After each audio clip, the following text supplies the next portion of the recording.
Zodiac is determined by your date of birth, and if you know that your child can be potentially oppressed in future if it ends up being a Scorpio, the least you can do is not fuck on Valentine's Day. I took one for the team and read the Curse novel so you guys don't have to. Audra Winter and the Age of Scorpius are two terms that I've been avoiding like the plague for the past month. You've got to be sick to read her novel, and this was literally me this weekend because I sat down and read the absolute mess of this novel. If you live under a rock, let me give you a little backstory. In a nutshell, Audra Winter is a 22 years old author who worked on her novel The Age of Scorpius for 10 years and still somehow managed to get typos, bad dialogue, and poor editing, and when people pointed it out with constructive criticism, she threatened to kill herself. I'm not even exaggerating. In one of her recent TikToks, she's literally talking about how people having criticism for her book is causing her to have self-destructive behaviors and how she has been starving herself. Like, it's a mess. Like, ma'am, you need some serious mental help and need to log the fuck off TikTok. If you're a friend or family member of Audra or Audra herself, please don't watch this video as I hated the book and have absolutely nothing good to say about it. So without any further ado, let's dive right in. This book follows Reika. I don't really know how to pronounce her name, and she lives in a world segregated in 4 unions based on zodiac signs. She's a Scorpio, and because of that, she has a fairly different life from other people and has to follow a very Scorpio-specific code. She's a historian and uncovers an ancient artifact that reveals the information that the system is based on a lie and to keep Scorpio in power. There's also a mythical weapon that she needs to prove the existence of, and the government doesn't want her to do that. The book opens with an introduction to the world, and immediately, I know I'm not going to like this book. So before the novel starts, the introduction gives us a setting, and I have a lot of things to say about it. So if you want to watch from where the novel starts, I'll leave a timestamp in the description. So technology got too much and Earth was destroyed, and now the entire population lives on a single continent, and the world is known as Guardian, like Gardia. And I don't really know the reason behind mispronouncing Guardian. Well, there's a lot of other things to talk about as well, so let's just move on there. It started with the angry ocean and burning forest, then came the earthquakes, eruptions, and extinctions. This is really funny because oceans only get angry after the earthquakes, not the other way around. In our darkest hours, the cosmos remained unchanged. The sun and moon continued their chase through the sky, and the stars told us tales of those before us. When we couldn't understand our neighbor's language, we spoke the universal language of the stars. The universal language of stars? What the fuck is that? The author takes inspiration from pre-existing stuff and tropes and doesn't really understand them very well. To clear things off, this book is based on Western zodiac, and the book just completely overlooks the fact that there are so many zodiac traditions around the world, like we have Vedic, Chinese, and Islamic to start things off, and then there are even sub-branches of zodiac traditions based on functionality and purpose. And since this book states that humanity from all over the globe is now living on a continent, wouldn't their zodiac traditions conflict with one another? Do not create machines when the stars above have always been within. As we shared the stories of the stars, the cosmos connected energy to magic and magic to body. It began with 3 arc powers of the sun, moon, and stars: Libran healing, spirit walking, and zodiac turning for Libra, Cancer, and Scorpio, respectively. The arc powers attached to date of birth were genetically transferred from one generation to the next, evolving into numerous magic systems throughout all 12 signs. I don't really understand how only 3 signs got the arc powers and what association they have with sun, moon, and stars. Also, like, how are these genetically transferred from one generation to the next? I don't know. We learn in the novel that eventually these 3 arc powers were banished, and they also made like mutated magic systems based on all 12 signs. And it's not really elaborated what happened to them or if society still abode by them. Anyways, now the society is living as one, but it is still segregated into 4 unions that are conviction for leadership, fire and law, Scorpio, Aries, Libra; assiduous for substance, knowledge and protection, Taurus, Virgo and Capricorn; autarkic for water, healing and travel, Cancer, Pisces and Sagittarius; and societal for light, magic and art, Leo, Aquarius and Gemini.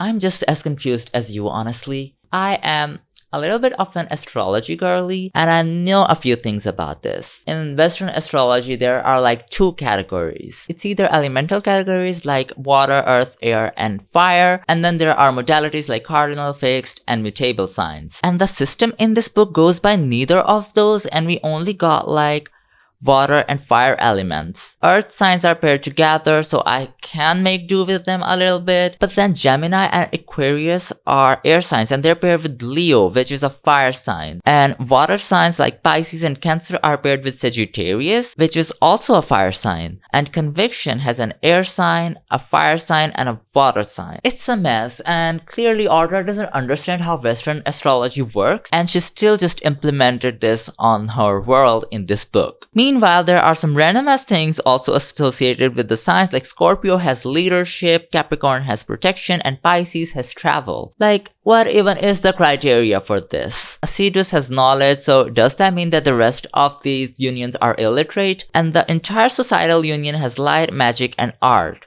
Like, does magic exist equally throughout the society, or is it just limited to this one union? And like, if protection goes to Capricorn, who's protecting the rest of them? And I just know autarkic bitches are mad as hell right now for only getting water, healing, and travel, because what the hell? And I don't think it's even relevant in the book considering how the magic system works in the actual novel. And all these 12 things, they don't really define everything that a society needs or does. So we're finally on chapter 1, and it starts with Reka in Conviction Woods. It's a territory of her union, but it's a cursed forest that basically kills you if you enter it, but Reka and her family are immune to this forest for some undisclosed reason. She explores it as an historian. She believes that its history is altered because there's ancient artifacts scattered around the forest, and she's trying to uncover what's up with that. Dear Audra Winter, I'm hypothetically holding both of your hands when I tell you this. There isn't a single country in the entire world that hasn't fabricated their history. And considering how this novel unfolds, Reka just ends up sounding stupid as fuck. She slips out of the forest into the Assiduous territory looking for an arch that has information. I understand that there are territories, but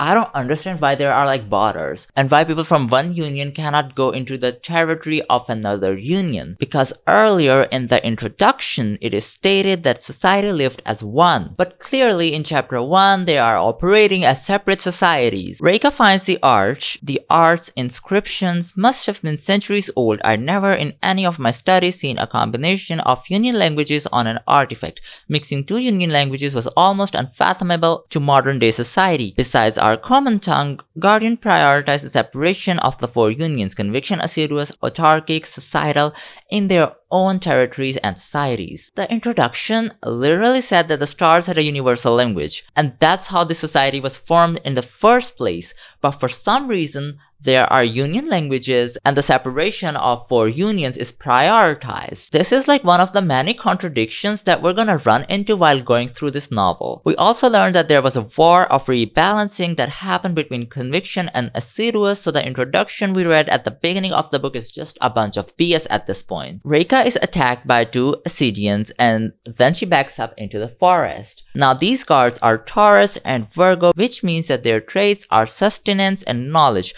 but for some reason they are in border control. One of the guards follow her into the forest, and we get to see how the forest attacks people who are not Reka or her family. And we also learn that Reka is a shapeshifter, but like, if she was a shapeshifter, she would be able to change her appearance, right? But she cannot do that. She can only change the appearance of inanimate objects into other inanimate objects, almost as if there isn't already a word for that. For someone who's writing about a researcher, Audra definitely failed at researching for this book. So Reka goes back to home, and we meet her elder half-sister Avia, who is an Aries and also works as border security. And we also find out that Reka's stepdad, who's Avia's actual dad, is a Cancer, and I'll get back to that later in a second. There was barely a temperature change from the woods to inside the house. Though midwinter raged throughout the rest of the Guardian, Conviction Woods kept its humid warmth all year long. Most houses in Guardian had an enchantment cast by ice mages to keep them cool in the summer. We never even needed one. Their house is like inside Conviction Wood because it's like a safe space from the rest of the world, and here are a few problems with this text. First of all, how can a tropical forest exist in a world that is entirely going through some sort of winter? How is it temperate while the rest of the world is cold? Like a few chapters later, we even get a snowstorm right next to the forest. You know that one student in every class that just cannot grasp the concept of geography? That's Audra Winter. And second of all, what the fuck are ice mages? At first, I didn't bother. As I was writing this review, I realized that this book literally never mentions ice mages ever again. We learn a little bit about the Scorpio code here. The Scorpio code recited itself in my head: never show emotions, never befriend others, and never fall in love. Here it is implied that this is the Scorpio code in its entirety, but later Audra just adds more stuff to it. I don't know why she does that. Do I have a question? Yes, I have a lot of questions. Number 1, how dare you? So Reika's mother is a Scorpio, like Reika, and she has a Cancer husband who pretends to be Libra in conviction territory. Since they're shapeshifters, they basically just change his clothes to match with Libran clothes, and it works somehow. But you're telling me that she's breaking the law that can potentially endanger all of their lives? Like, I can still get behind that actually, but at this point in the book, my first question was, how the hell do Scorpios reproduce? And if they do reproduce, does the government take your kids away from you? It is later revealed that they can reproduce, so the entire concept of never befriending anyone or falling in love sounds even more stupid. Usually in the real world, people are forbidden from things like these to endanger their lineage. But considering this world is built on astrological concepts, I don't understand how it works here. Aries, the warrior, the fighter, taught not to show fear. Though not showing fear wasn't an official code that the Aries Stellarium issued, it was held above Avia's shoulder with society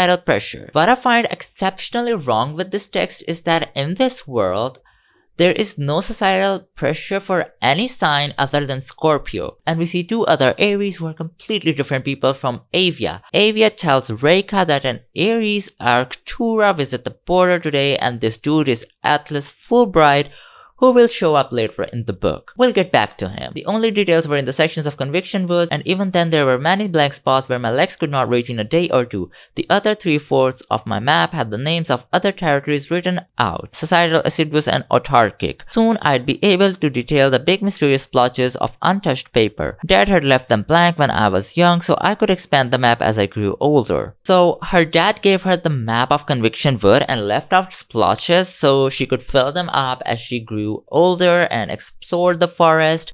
Wouldn't that mean that the forest is not a secret after all? It's also implied that her dad made the map, and then there is a contradiction to it a few chapters later. Reika and Avia are preparing for a ceremony, but the details are kept from the reader until the ceremony happens, and the way Audra tells the reader where the ceremony is taking place is also very interesting within itself. The ceremony isn't actually that far away. Mom told me yesterday that it's at the stage near the outskirts of the hub, the one that's slightly down the east trail. The weird location, she said. It's the one that you go 20 minutes or so south on the trail from the hub. We've both passed it before. The part of East Trail that curves around the hub a bit? Yup, that one. Another convictionist is attending. I don't really know what the hub is at the moment, and quite frankly from the dialogue, I also have no sense of direction and where exactly this ceremony is. There's another problem. We're getting all this magic system and world building explained to us, but I still have no idea how any of these characters look like or even how the world looks like. Like when she was describing the map, she said that Conviction Woods is something that touches parts of all the other territories, but later in the book, when they can conveniently just pass through Conviction Woods, they don't do that. They just take a huge detour to reach their destination. I don't know why that is. Instead of telling you how the world looks like or feels like, Audra gives you directions. Anyways, they go to the ceremony, and other than them, there's also a guy who's a Libra. For being a Libra, he had a surprisingly muscular frame and intimidating height. Though gentled by the wise hood complementing his brunette hair and bright amber eyes, I could have sworn his gaze caught a golden hue. What does it mean that it was surprising that a Libra has a muscular frame? Secondly, the golden hue that she notices around his eyes is because he's a Libran healer, which is forbidden magic. But the thing is, when it is revealed, we also get to know that this magic is only activated that he feels an emotional bond or if someone really needs help. And at the ceremony, none of those conditions are at play. So why does that happen?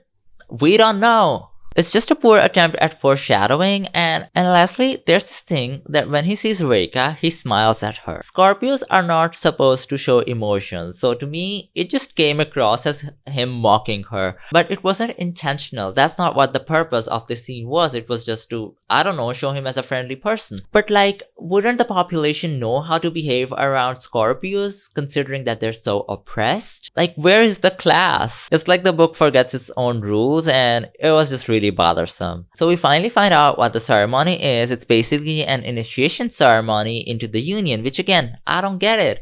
Signs are determined right from the birth, and people are trained according to their sign since early childhood. So what exactly is the point of this ceremony?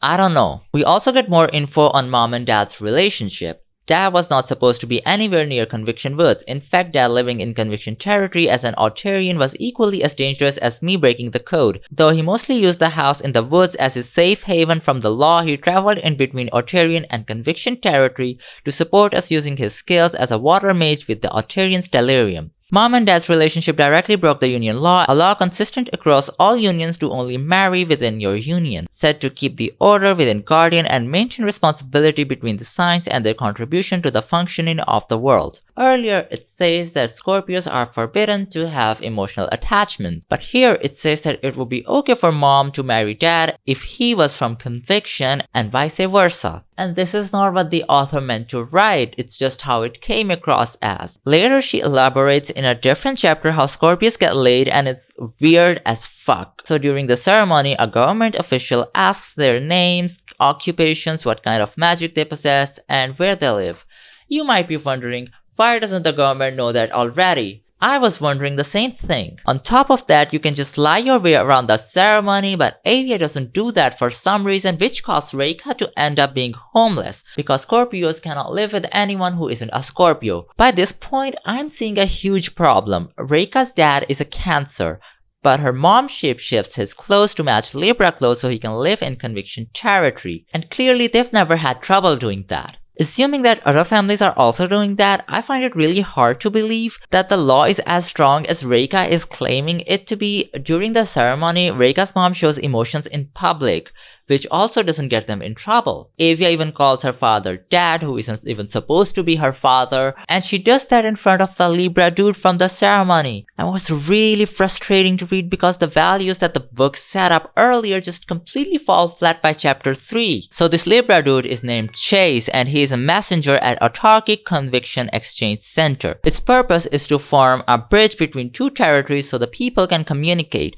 Now, these people are not allowed to have any relation with anyone outside of their union, so in what possible scenario would they need to communicate with anyone from the other side? And like a few chapters later, the main character is traveling across the continent where people from different unions coexist. So I don't really understand what is the point of this exchange center. And right in the next chapter, we get more information on the hub. It's basically a city where people from all the unions can coexist. But I'm not really sure if that's true because this book doesn't make that very clear.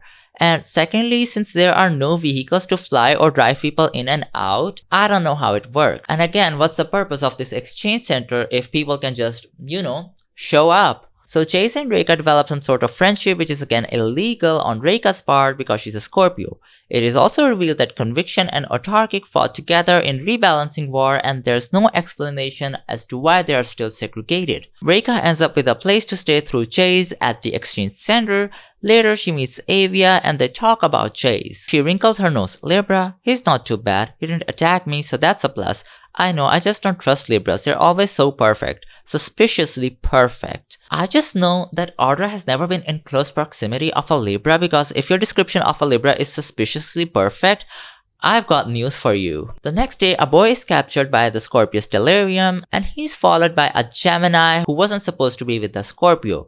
It is revealed that they were lovers. Again, for the moment of lying people get away with, I don't know how Scorpios just don't lie their way around. Also, why aren't they using their shape-shifting abilities to change their clothes to appropriate colors as their lovers? So the Scorpio boy knows who's Reika and he's getting dragged away, and instead of saying anything to his PF, he turns to Reika and thanks her for some reason because she wasn't even doing anything. I swear to God, this book has the most random shit going on. Because who the fuck is that? Does Reika know him? Apparently no. Is it explained?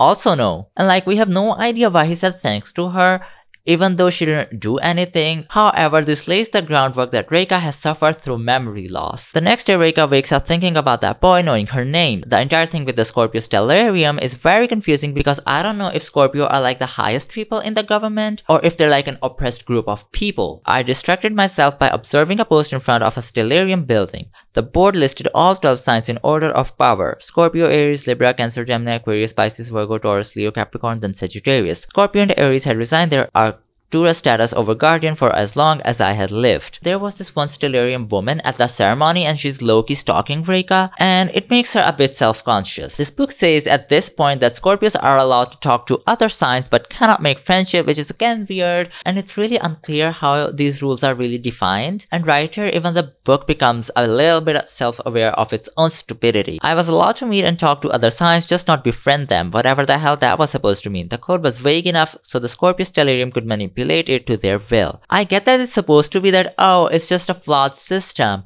but you know, it gets to a point. And here the system is too flawed where it just feels like the author didn't spend enough time crafting her world. And on top of everything, the system is very easily manipulated even by her own family. So this is Chase talking to Reika about his father. Ridiculous that you guys have rules so strict. You know my father, he doesn't like the code either, and he doesn't talk like you do when he's with me. Said Chase, I kinda assumed all Scorpios were like that, maybe you all loathe it secretly, but have to follow it anyway. One of the main conflicts in this entire novel is that Scorpios have a code that they have to obey at all costs, just because. And then there's another conflict where the main character discovers that the code is actually a lie. And every time we meet a Scorpio, they don't follow the code, even the stellarium guards don't do it when nobody's looking. The worst thing is that it's punishable by death, and Chase just snitched on his dad for some reason to a complete stranger. At this point, I thought that Chase was gonna be the love interest, and boy, was I wrong. As I talked about earlier how Reika's family also doesn't affirm to the code in public, Chase says, I saw you smile at the ceremony. I can tell you love your sister too. I'm not stupid.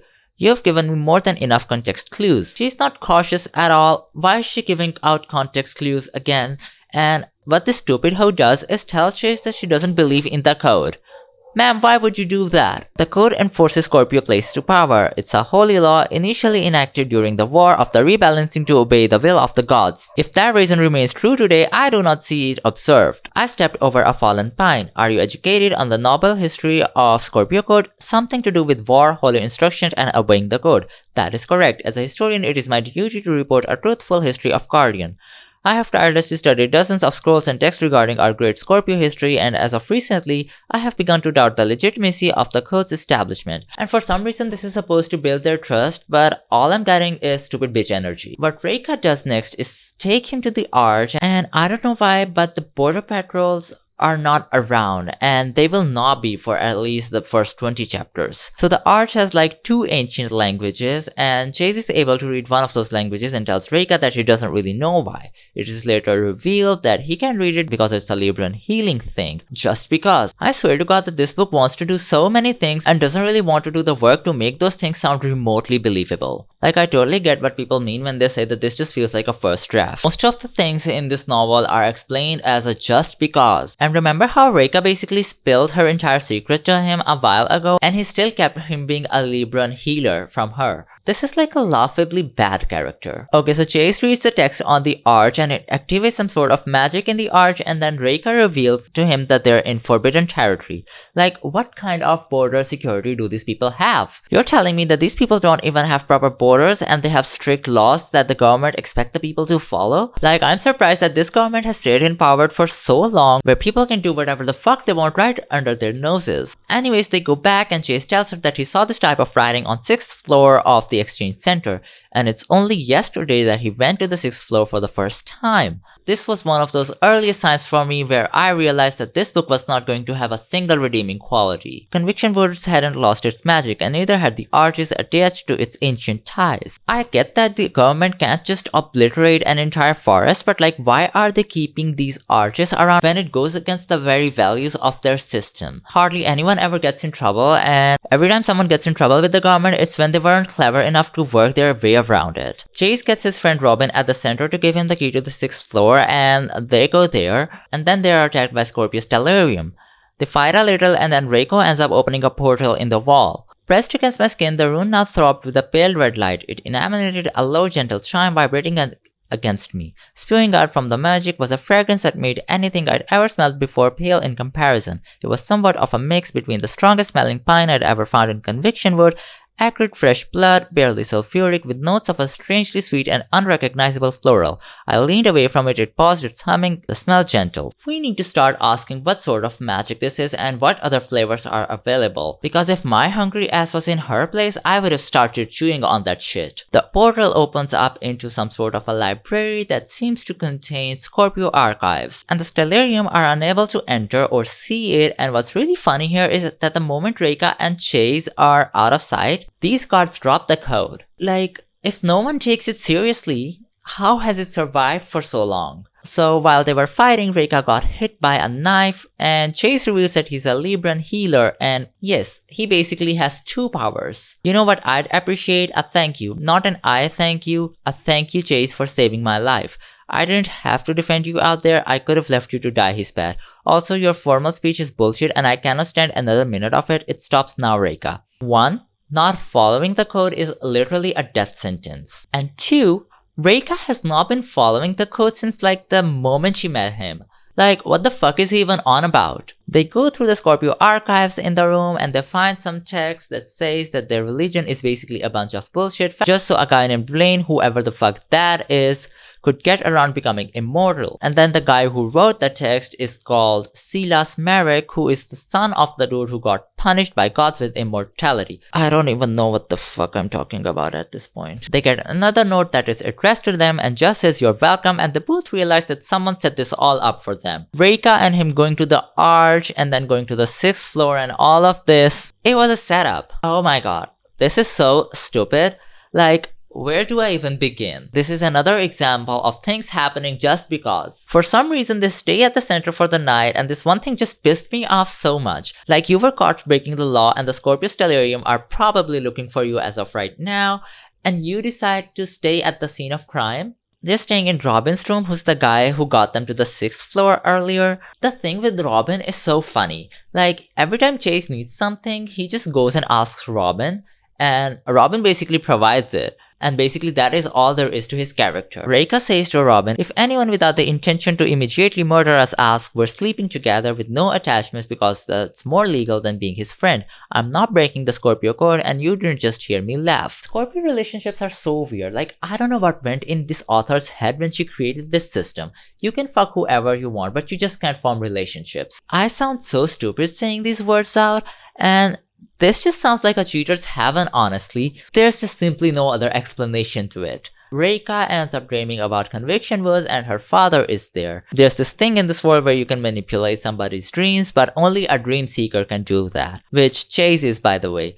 Up until this point, we only knew that Reika's father is a water mage. This can't be real. You're a water mage. I shook my head to clear my mind. Not a dream seeker. It's okay, Reika. I'm both a water mage and dream seeker. He urgently reassured me. He did sound like himself. I don't have time right now to explain more. He doesn't really explain it later as well, and we never really find out how the hell he has 2 powers. This is something that could have been established earlier, so this delivery could feel a little bit natural, but here it just sounds like plot convenience to me. She tells him that the code is a lie and his immediate answer is, I believe you. Like, the book takes the code so unseriously and like genuinely no one gives a flying fuck about it most of the time. Her dad tells her that Avia will meet her tomorrow at Conviction Woods and the next day she tells Chase about it. My dad just visited my dreams, I said, my voice hoarse. I didn't know he was a dream seeker. He said he could sense my fear and that he was sending Avia to the East Rail so we could get out of the hub. That's lovely. No? Sarcasm. He stood up and walked to the bathroom. What do you mean you didn't know that he was a dream seeker? Didn't you say he's a Cancer? Reika has this thing where she doesn't understand sarcasm, like it's one of her character traits. But then there's like this scene in the book where she is being sarcastic, and it's like the author forgot that she established this thing earlier in the novel. Secondly, this text also implies that being a Cancer makes you a dream seeker when that is not really how it is, considering Chase is a Libra and a dream seeker. Then Robin comes and tells them that there is a snowstorm and a raid in search of Reika, and guess what? The center happens to have a very convenient back door, and they slip out of it because it happens to also be unguarded. The closer we get to Conviction Woods, the warmer it'll be. Again, geography totally fails in this book. Like, there was a snowstorm, but for some reason, it'll be warmer near the trees. Anyways, they don't make it to Conviction Woods and Reika collapses shortly after leaving the exchange center. She wakes up to Chase lit up like a glow stick. His entire body was alight with healing. I met his eyes, luminescent and glowing gold to match his magic. There wasn't a record of Libran healer in at least 300 centuries. First of all, there seems to be a record of literally everything in this world, while the entire point of this book is that the recorded history is wrong. And wouldn't his existence imply that he isn't the first one in 300 years? Are we slow? Are we dense on purpose? Someone takes them in who turns out to be Atlas Fulbright, who is the Aries Arctura, which is like a leader, and immediately I hate his entire existence. Call me Atlas, nice to meet you. Chase Shuker, Chase Martin, thanks, but I already knew your name. Atlas sat down in the chair at his desk and nodded at me. Reika, relax. I can only try to fathom how overwhelmed you must be. Chase and I instantly look at each other. I'm sorry? Chase said quietly. When I returned his surprise with a blank stare, I couldn't break the code in front of an Arctura. Why do you know our names? For one, you learned the Scorpio Stellarium's biggest secret and everyone in the Conviction Stellarium knows. So the government knows. Or do they not have the resources to know? And what is the limit exactly? We get no answers for none of that. Instead, we get desperate attempts at purple prose that sound more like bruises than lavenders. Atlas also reveals that he was the one who set the entire thing up on 6th floor. Brace yourself for the most obnoxiously stupid reasoning. Why us? Ready for this? Atlas rubbed his hands together. The Aries Stellarium can't expose the scroll. That would be pitting Aries against Scorpio, and we don't want another war on our hands. Ideally, the Scorpio code gets reversed by Scorpio. Easy answer, a Scorpio historian who hates the code and a Libran healer who can read ancient Drixal. This text makes it sound like the Chase is an exception of a Libran healer who knows the language. But that's not the case. You know, I can overlook all of this nonsense if I just get answer to just one thing. Apart from Chase and her immediate family, Reika has not shown her hatred for the code to anyone. Sure, she's broken it, but like that's literally what every other Scorpio is doing in this world. I just don't understand how the fuck does Atlas knows that she hates this code. And secondly, I don't really understand how a war will break out if someone reveals that the code is a lie. Like, if it's a method of oppression, you're telling me that 11 signs cannot come together and call the bullshit out? Also, like the previous war was all about balancing. I don't understand how following the Scorpio code creates any balance. None of this important shit is ever addressed in this book. Why should we believe you that you're not just going to turn us in? Chase asked hesitantly. Because I despise Verena and the Scorpio Stellarium just as much as you do. I have my reasons. This is such a good example of underdeveloped writing. Whenever a situation in this book raises any questions, the author just sidelines them. So Atlas basically knows everything that we as a reader know at this point, and he gives them a room to stay for the night. We also learned that there are 6 people with Zodiac turning, which is like one of the arc powers, like Chase has one. I'm sure Rika has it because this book is so damn predictable, but it's not yet revealed. The next day, Atlas tells them that they need to go to Rayka, spelled R-A-Y-K-A. They need to go find the secret weapon and reveal it, and for some reason that will reverse the Scorpio code. Like, sure, even for a moment, we believe that other signs cannot come in the way. If the Arcturas knew about these things, why did no one ever like do the job and feed this information to a Scorpio up until now? Like, you're telling me that you waited 300 years and the person you end up deciding to fulfill this task is someone like Reika? I slid my backpack off my shoulders to pull one of my maps from the side pockets. A few years back, Dad had given me a world map with latitude and longitude he'd found in one of the Autarian markets as a birthday gift. Like, this is another inconsistency. Earlier, she says that her father left out splotches in the map so she could fill them out. And this map was supposed to be about Conviction Wood and just like small patches of other territories. And this also means that he was the one who drew it. And now she's saying that he bought it from a market. And the thing is, no one other than the family can go into Conviction Woods, so how would someone draw a map if they cannot get inside of it? And if such a map existed, wouldn't the government have it already? Also, like, how does the economics of this world works? Money exists and it's used to get around law, but like when Reika was supposed to leave home after the ceremony, the Stellarium said that the government will accommodate her. So like, does the government house people, and how do the markets work? Reika and Chase make it to Conviction Woods where they meet up with Avia, and a woman approaches them and demands Reika to give her the map. Just like literally literally everybody in this novel, she also happens to know Reika already. So they have this little fight and all 4 of them end up inside the conviction woods. And we also find out that Chase can also survive inside the woods as well as this woman who attacked them. The woman later turns out to be Reika's ex, Nara. And Nara's always known about Reika and the forest, but in this scene she's like shocked to see her survive the forest, and Avia takes the opportunity to knock her out. Unlike Reika, Nara's memories are still intact, so I don't know why she was surprised to see her survive the woods. Anyways, they think that they should kill her, but then for some reason they decide to not kill her. Scorpio Stellarium emblem, but check this out. She's not a Scorpio, Avia said, examining the unconscious girl's attire. Chase and I snapped our attention over to her. She's got the Pisces Aries glyph, she's a cusp. Chosen conviction is the Scorpio Stellarium must have hired her. Avia made a motion towards Chase for the blade he had drawn.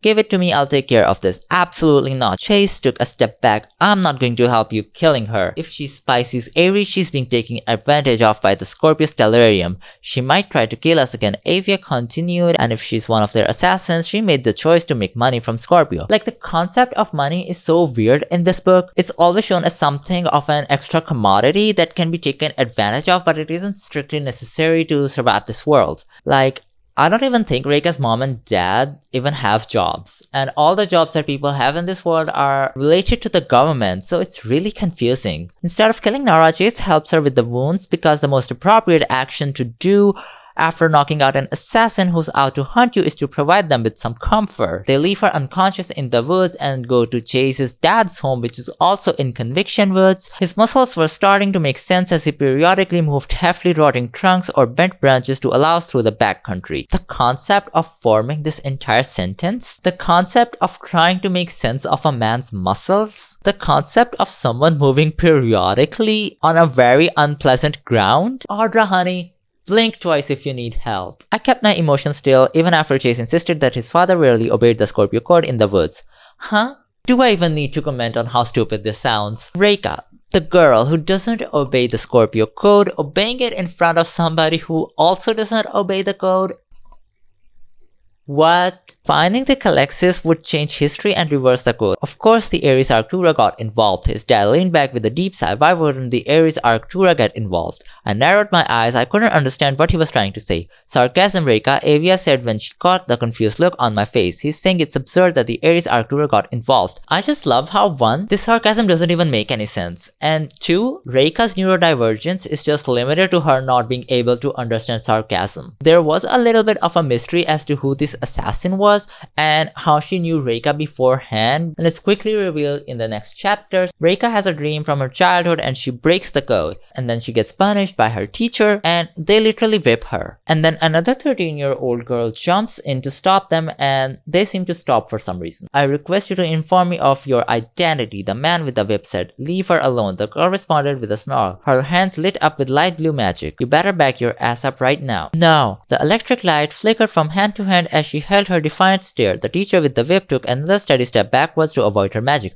Are you intimidated by a 13-year-old girl? Conceal your emotions. And this turns out to be Nara, who is now trying to assassinate Reika. Do they bring you to the South Wing when they're done with your punishments? Yes, to the Scorpio healer. I don't know what kind of healer they're talking about here, but if it's magic, it's again confusing how a Scorpio is a healer because so far Scorpios have only been shapeshifters. Also regarding how they physically torture children, I have something to say about that. Zodiac is determined by your date of birth, and if you know that your child can be potentially oppressed in future if it ends up being a Scorpio, the least you can do is not fuck on Valentine's Day. Like, it's such an avoidable scenario that for some reason no one's ever thought about cheating. And mind you, later it is also revealed that abortion is a thing in this world, so why don't people just go for peaceful signs? Like, this is so stupid. Anyways, the dream ends and there's a new form of magic dancing on Reika's fingers, and to make long story short, yes, it eventually ends up being Zodiac turning. So this weapon is on the border of assiduous and autarkic, and they need to go through Lyra, that's the main city of societal. Isn't Conviction Woods attached to all of those territories? And my question is,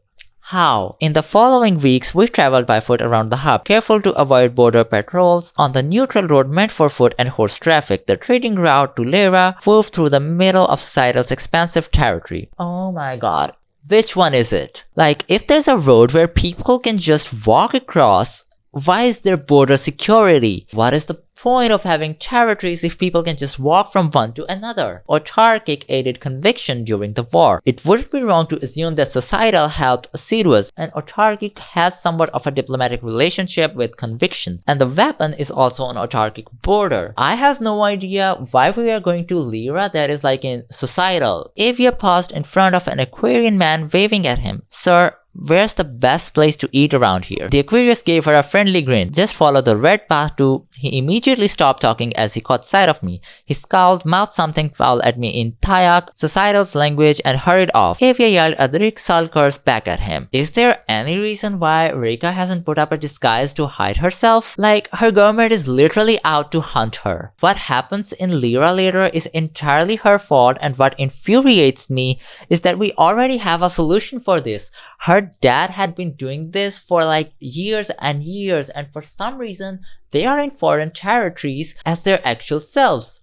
Why? Societal is like a fairly optimistic union, and it's so funny that they draw their line at Scorpio bitches for literally no reason. No one is treated the same way as Scorpios, and for some reason everybody hates them. A random girl forces Chase aside and Reka and Avia follow her. She's Kaya and she's a Cancer. Between the three of you, Libra was the least likely to retaliate against me, and I was right. Listen, the Scorpio stellarium has been everywhere in the city for days, waiting to ambush you. She checked the lock of the door again before meeting my eyes. Societal's angry that the Scorpio stellarium infiltrated their space, and in my opinion reasonably so. The thing with all these stellariums is that they don't want conflict. This is like one of the main reasons why the higher ups have not revealed that the Scorpio code is bullshit. But for some reason, Scorpio stellarium is out here terrorizing other unions and no one can do anything about it. Secondly, again, how the hell did they know that Reka would be in Lyra days before she even got here? It's like 5 people in total who know about her whereabouts. My Scorpio brother told me about how you protected him from the stellarium a year ago. She explained. Yet it made no sense to me. I'd never protected another Scorpio as far as I knew. It would have been a straight track to getting beat up by an official. I will say I wasn't expecting to find you so easily, casually strolling around Lyra. So the Scorpio guy who had a Gemini boyfriend back in the hub was Kaya's brother. She tells her a year ago Reka saved him with the help of Nara. This happened a year ago and Reka doesn't have any recollection of it. Also, Reka literally thinks in her head that she has never saved another Scorpio. Nara and Reka used to wear masks, but somehow still everybody knows about their identities. But how did the stellarium forgot?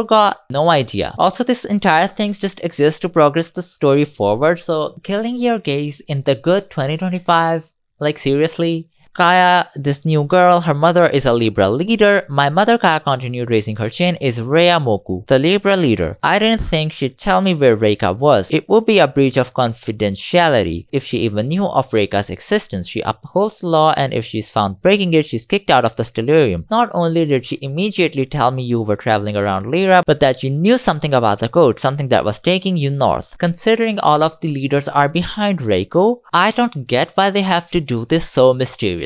There are literally no stakes in this novel. Aries people are with her, Libra people are with her, even Scorpio people who are not in the stellarium are with her. I'm just absolutely failing to understand why this entire fiasco even exists. Also, they just decided to go the extra mile through Lyra for protection, so it makes no sense how Kaya and the stellarium are already there. It is stated that Atlas, the Aries Arctura, told the Libra leader of Reiko's location in Lyra when the Aries Arctura didn't know it at all. Lyra was just like an extra step that they took to avoid the stellarium, and this was planned in Conviction Woods. What do you know about the code that Verena is trying to hide? It's a long story. We have the scroll that we found in the archive claiming the Calexus to be real, and the code is a lie. We're going into the next mountains for the Calexus. Not so long story perhaps. This is like one of the quickest contradictions that exists in the book. Right in the beginning of chapter 12, Reiko and Chase are leaving the building, but he abruptly stops her way because 2 gods are patrolling the streets. With a body twice my size, his focus was on shielding me. If someone glanced in, they'd see him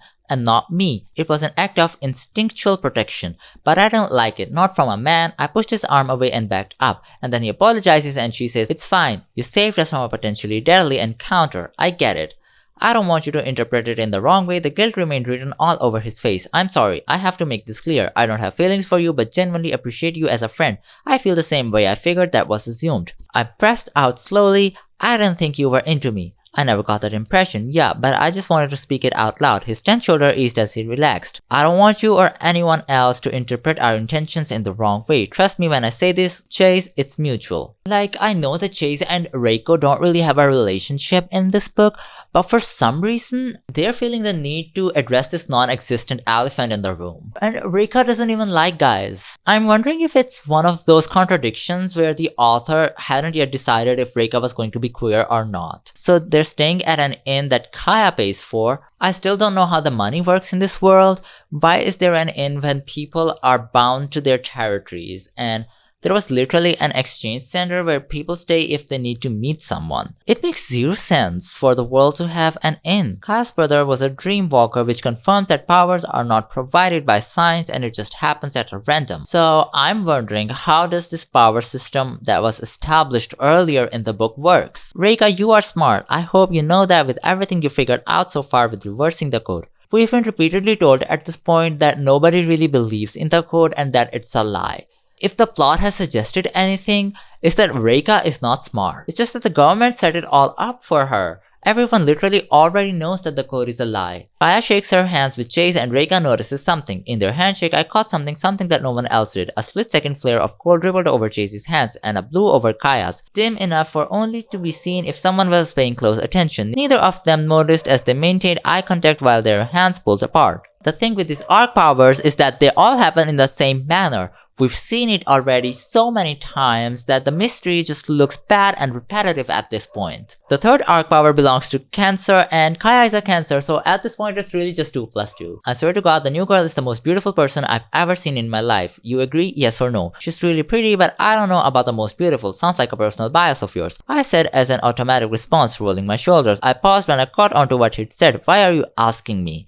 I needed validation and you're the right person to ask. He swung the door open. You were staring. Chase tells Reika that he fancies Kaya, and at this point, I honestly cannot tell what this author is setting up. For the amount of contradictions that are present in her book, I'm having a really difficult time trying to believe anything said in this book. So at night, they're leaving the inn and they encounter Scorpio officials terrorizing the locals. And a woman approaches Reika. This happens to be Verena. We have been searching for you, Miss Spring, the woman said in an utterly still tone. What a delight it is to meet you. I am Verena Arche, the Scorpio Arctura. To my understanding, you have broken the Scorpio code and trespassed upon societal territory. Hear me out. Delight is an emotion. Is it not? The concept of accusing someone of doing something while simultaneously doing it yourself.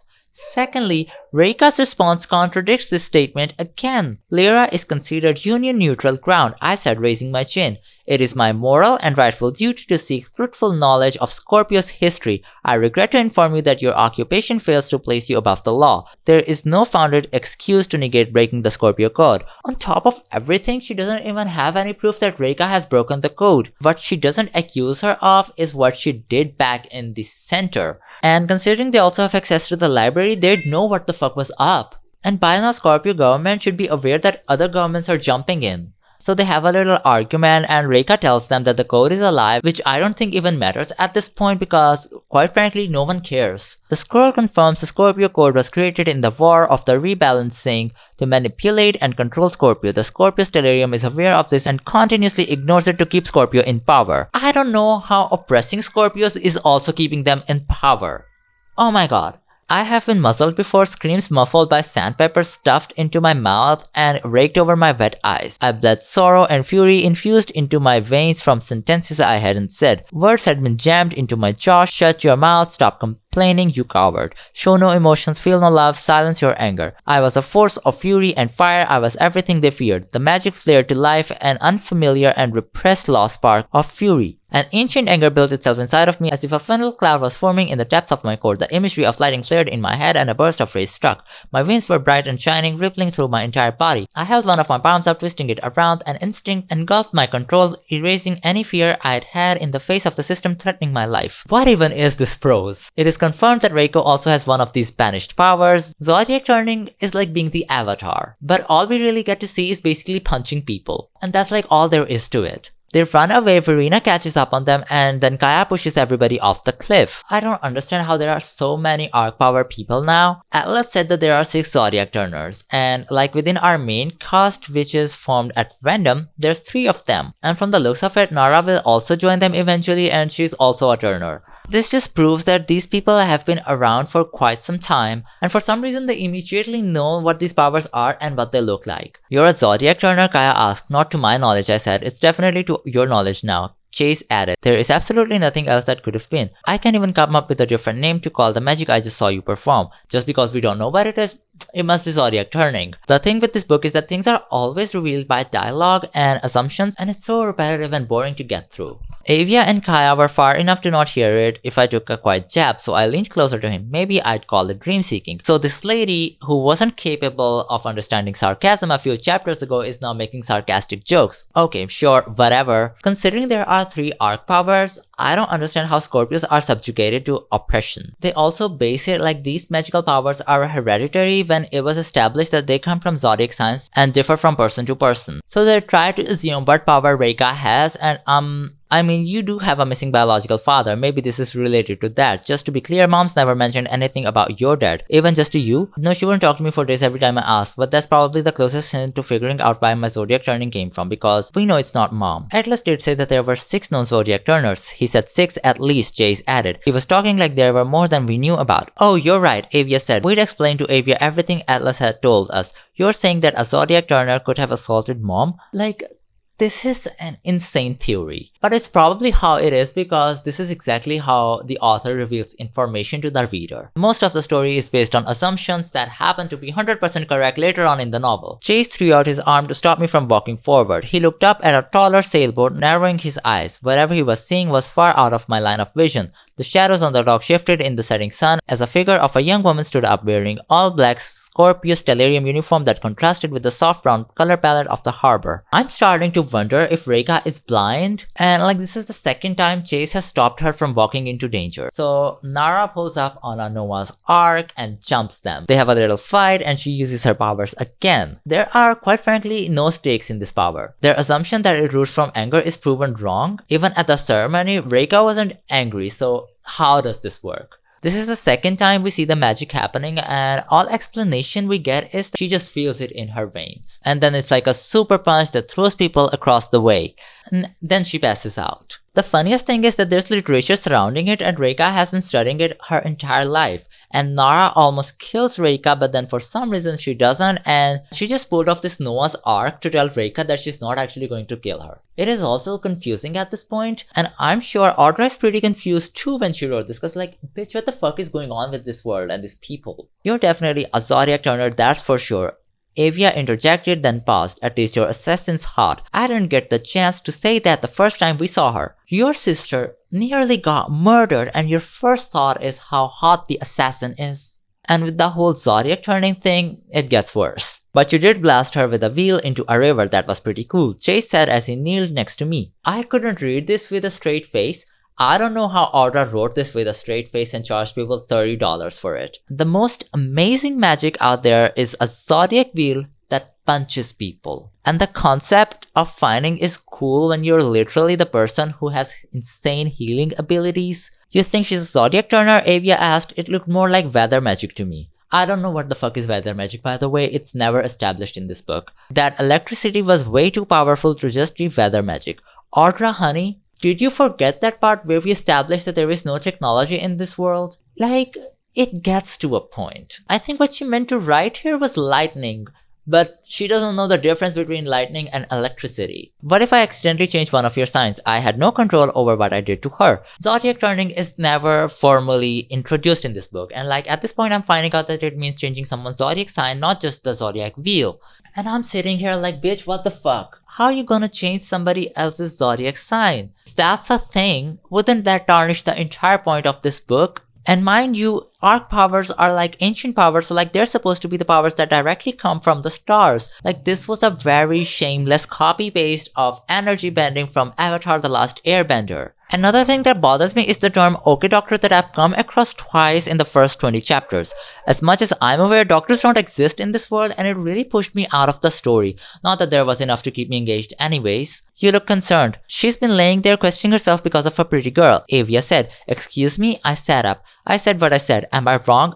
No. I paused, then bit my tongue at misspeaking. Wait, before you speak, that's not what I meant. She was trying to murder me, Avia. Yeah? And I saw the look on your face. A pretty girl trying to murder me would fluster even me, and I'm not easily flustered. The worst thing about Nara and Reiko is that their relationship is getting established before Reiko even processes her feelings. Throughout this book, things are decided before Reika even gets to experience anything. It hinders her from character development, and Chase is flirting with Avia now for some reason. I honestly cannot make sense of his character. Is he like a cheap flirt, or did the author not bother to really define his character? I don't know. Is there a reason you keep trying to boss me around? Chase grinned, entirely unintimidated by her. I couldn't comprehend his patience. He gently, almost effortlessly pushed her hands away. I stepped away from them when I felt Avia's skin increase in temperature. I was not about to get in the middle of whatever was happening between them. Get that stupid smile off your face. Make me. This is a very used trope in dialogue, and it works when the characters have enough banter.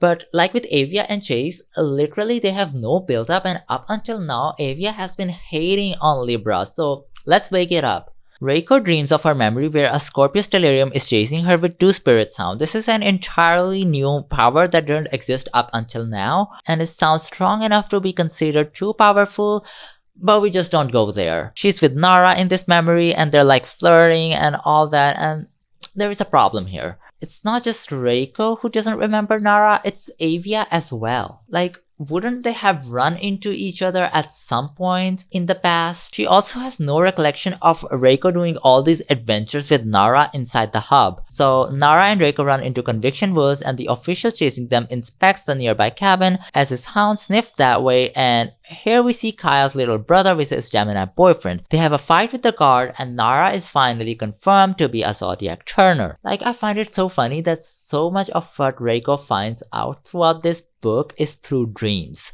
Like, imagine how awkward it would be if every time they ask her for her source and she just has to say, "It was revealed to me in a dream." A rotting stench filled the air as a beast of the woods stalked towards the official. Nara forced her energy towards with a scream of pain as she froze him in place with her wheel of light. The beast approached him, shadows following in its step as blood dripped from its tongue. It sunk its maw into the man's legs. He shrieked in agony, and the beast smothered him in a tar of shadows, blending the shape of monster and human into one. So they get the official into Conviction Woods, and they hold him there until he dies. And in the last chapter, Avia was talking about Nara being hot, and immediately in the next book, it is revealed that Reika and Nara were partners in the past. It is also revealed that their magic can be donated, and she gives some of hers to Nara.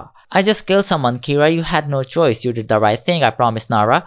We get a nickname that wasn't there up until now. Also, I want to know, why is killing morally correct right now? He also vowed to reverse the damn code with me. I paused, looking over the abandoned house where the two boys were. And Nara, the first step to get there is recognizing that we're not alone in this fight, that we may have to sacrifice for others, sharing our struggle. The thing is, it is only confirmed at the beginning of the book that the code is a lie. So how was it that she was already working on reversing it? It took her like 5 minutes to go telling her father and everyone else that the code was a lie, but somehow in the past she doesn't tell anybody about it. And then they take off their masks for some reason to comfort the gays that eventually die. I don't know why they would do that. I understand. Nara said before he finished, "You don't need to explain yourself. We use the woods as a safe haven. The masks, they help us to get away with our method of taking the stellarium down one official at a time." I glanced down at the wooden wolf mask, the gaping opening of its eye staring back into my soul, waiting to don my heterochromatic irises. I had an incurable hunger to tear the Scorpio stellarium apart one by one. Nara and I would stalk them through the hub, luring them to the hidden alleys, illuminating the shadows between looming buildings with the light of our magic to change the fate of every stellarium member we could, to allow them an escape from the government that used them to hurt us, one stellarium at a time. When you were just saying that you don't kill, later it is revealed that they're actually just changing the zodiac signs of the stellarium. Are you people okay? So Nara and Reiko had been using turning to hunt stellariums, and it certainly made no noise back then, and no one noticed it all because in present day, zodiac turning is still unheard of. It's so bullshit. Like, what happens to the stellarium once they change their zodiac? they certainly don't forget everything, right? Like, what do they even do with them? I'm calling it bullshit because it literally would not work. They'd have to kill them as it is implied in chapter 16, but later, Audra backtracks and says that they're not killing them one at a time. They're turning their Zodiac. So the gang is traveling through the river in the boat that Nara had brought, and on chapter 17, Reika wakes up and the boat is rocking. They've run into a storm and the way the scene unfolds makes it sound like they are in a sea instead of a river. But let's suppose it really is that bad. Considering Kaya is a water mage who has some water related arc power as well, shouldn't she be able to do something about it? I don't really know her strength, and this book really does a poor job at setting stakes. They jump off the boat and it ends up sinking. Avia is unconscious and I think she low-key died or was about to, and Chase heals her, her body illuminated with the healing as it spread rapidly from his veins to her limbs. Golden magic enveloped both of them as it restored her purple tinted skin and snapped back bones into place. Her heat returned, her eyes flaring open a minute later as she gulped in a breath of air. She coughed up water as Chase's healing continued to pulse through her, a heartbeat pumping through both of them, sourcing from the center of his chest where the light shone the brightest. Again, I can't really tell the limits of magic and it feels like everybody has a different standard. She gave him a hesitant look but allowed him to press his fingers against her wrist again. He was too focused on checking her pulse to notice the way her eyes ran up and down his body, lingering on his drenched white shirt, exposing his torso. I felt like I was interrupting something. This bitch really just died and woke up horny. I just cannot deal with this level of unseriousness. In this chapter, we get 3 confirmations of Chase being a Libran healer, and they all happen on the same page. "You're a healer," she spluttered. "Yeah, I am," he said, his voice utterly still. "It's a long story." And then, "You're a Libran healer," Kaya repeated, sitting next to me as she too recovered. And then, "I hate water." Avia's body shivered, something I'd never seen her do before. Also, "You're a Libran healer?" Like, what is going on and why are they repeating it again and again? It struck me. She'd used Zodiac turning to keep the official in the woods. When she collapsed, I understood how to hold her and connect my magic to hers, balancing our energy, aiding in her quick recovery. Back then, I'd known I was a Zodiac turner and I'd forgotten. Nara and I had some sort of strategy with the officials in the hub, changing their size to reduce the numbers of the Scorpio stellarium. Hello? Are you hearing yourself? Just in last chapter, it was implied that they killed the stellarium, but it was very vague, I get that, and this clarification just makes it worse. As I mentioned earlier, what happens when they change the signs of the stellarium? Do they not go back and report it? How does that work? And I guess we'll never know. "Reika," Kaya's voice wavered. "I'm sorry, I have to say this for your sake. I really think someone might have taken her from you." Quinn told me the entire event, how he finally felt like he wasn't alone in the way he broke the code. Kaya is talking about her brother who died, and here's the thing. The code breaking is used for a queer analogy in this text, and I really don't get it. In the way he broke the code, but then there isn't any discussion or explanation about how sexuality is viewed, and as much as I remember, Scorpios were free to have consensual sex with people without forming relationships, so I don't understand why Quinn was prosecuted for that. He just died to add substance to Reika's story and to basically act as a plot device for Reika and Nara's backstory. It is sloppy and lazy. They take shelter in a cave and Avia uses her fire to dry her clothes, and Kaya gives a shirt to Reika from her waterproof bag. That leaves Chase with a wet shirt. "Is it not bothering you, the wet shirt?" I asked. "Oh, it definitely is. Maybe just take it off," I suggested, holding back a laugh. "If you're worried about coverage, I'd break it to you, but a wet shirt is not any better than no shirt." Thank goodness someone said it. I was worried I'd make someone uncomfortable. He immediately pulled it off. I don't want to be weird. The entire thing with Avia and Chase is just that there was no foundation that established why they'd be drawn to one another. Avia hates Libras as much as we're aware from her earlier descriptions, so I really needed something that founded this relationship, which I'm sure is gonna become a thing eventually. "Isn't physical strength frowned upon in Libra?" Kaya asked, who was refusing to look at him as she stared into the fire. "The whole thing with neutrality and anti-intimidation." "Yeah, exactly," he said, crossing his arms as if trying to protect himself. "It's related to Libran healing, there's nothing I can do about it. I've always been like this." So Libras are not supposed to be physically muscular, but healing makes Chase muscular, and I'm did that never raise any suspicion in his community?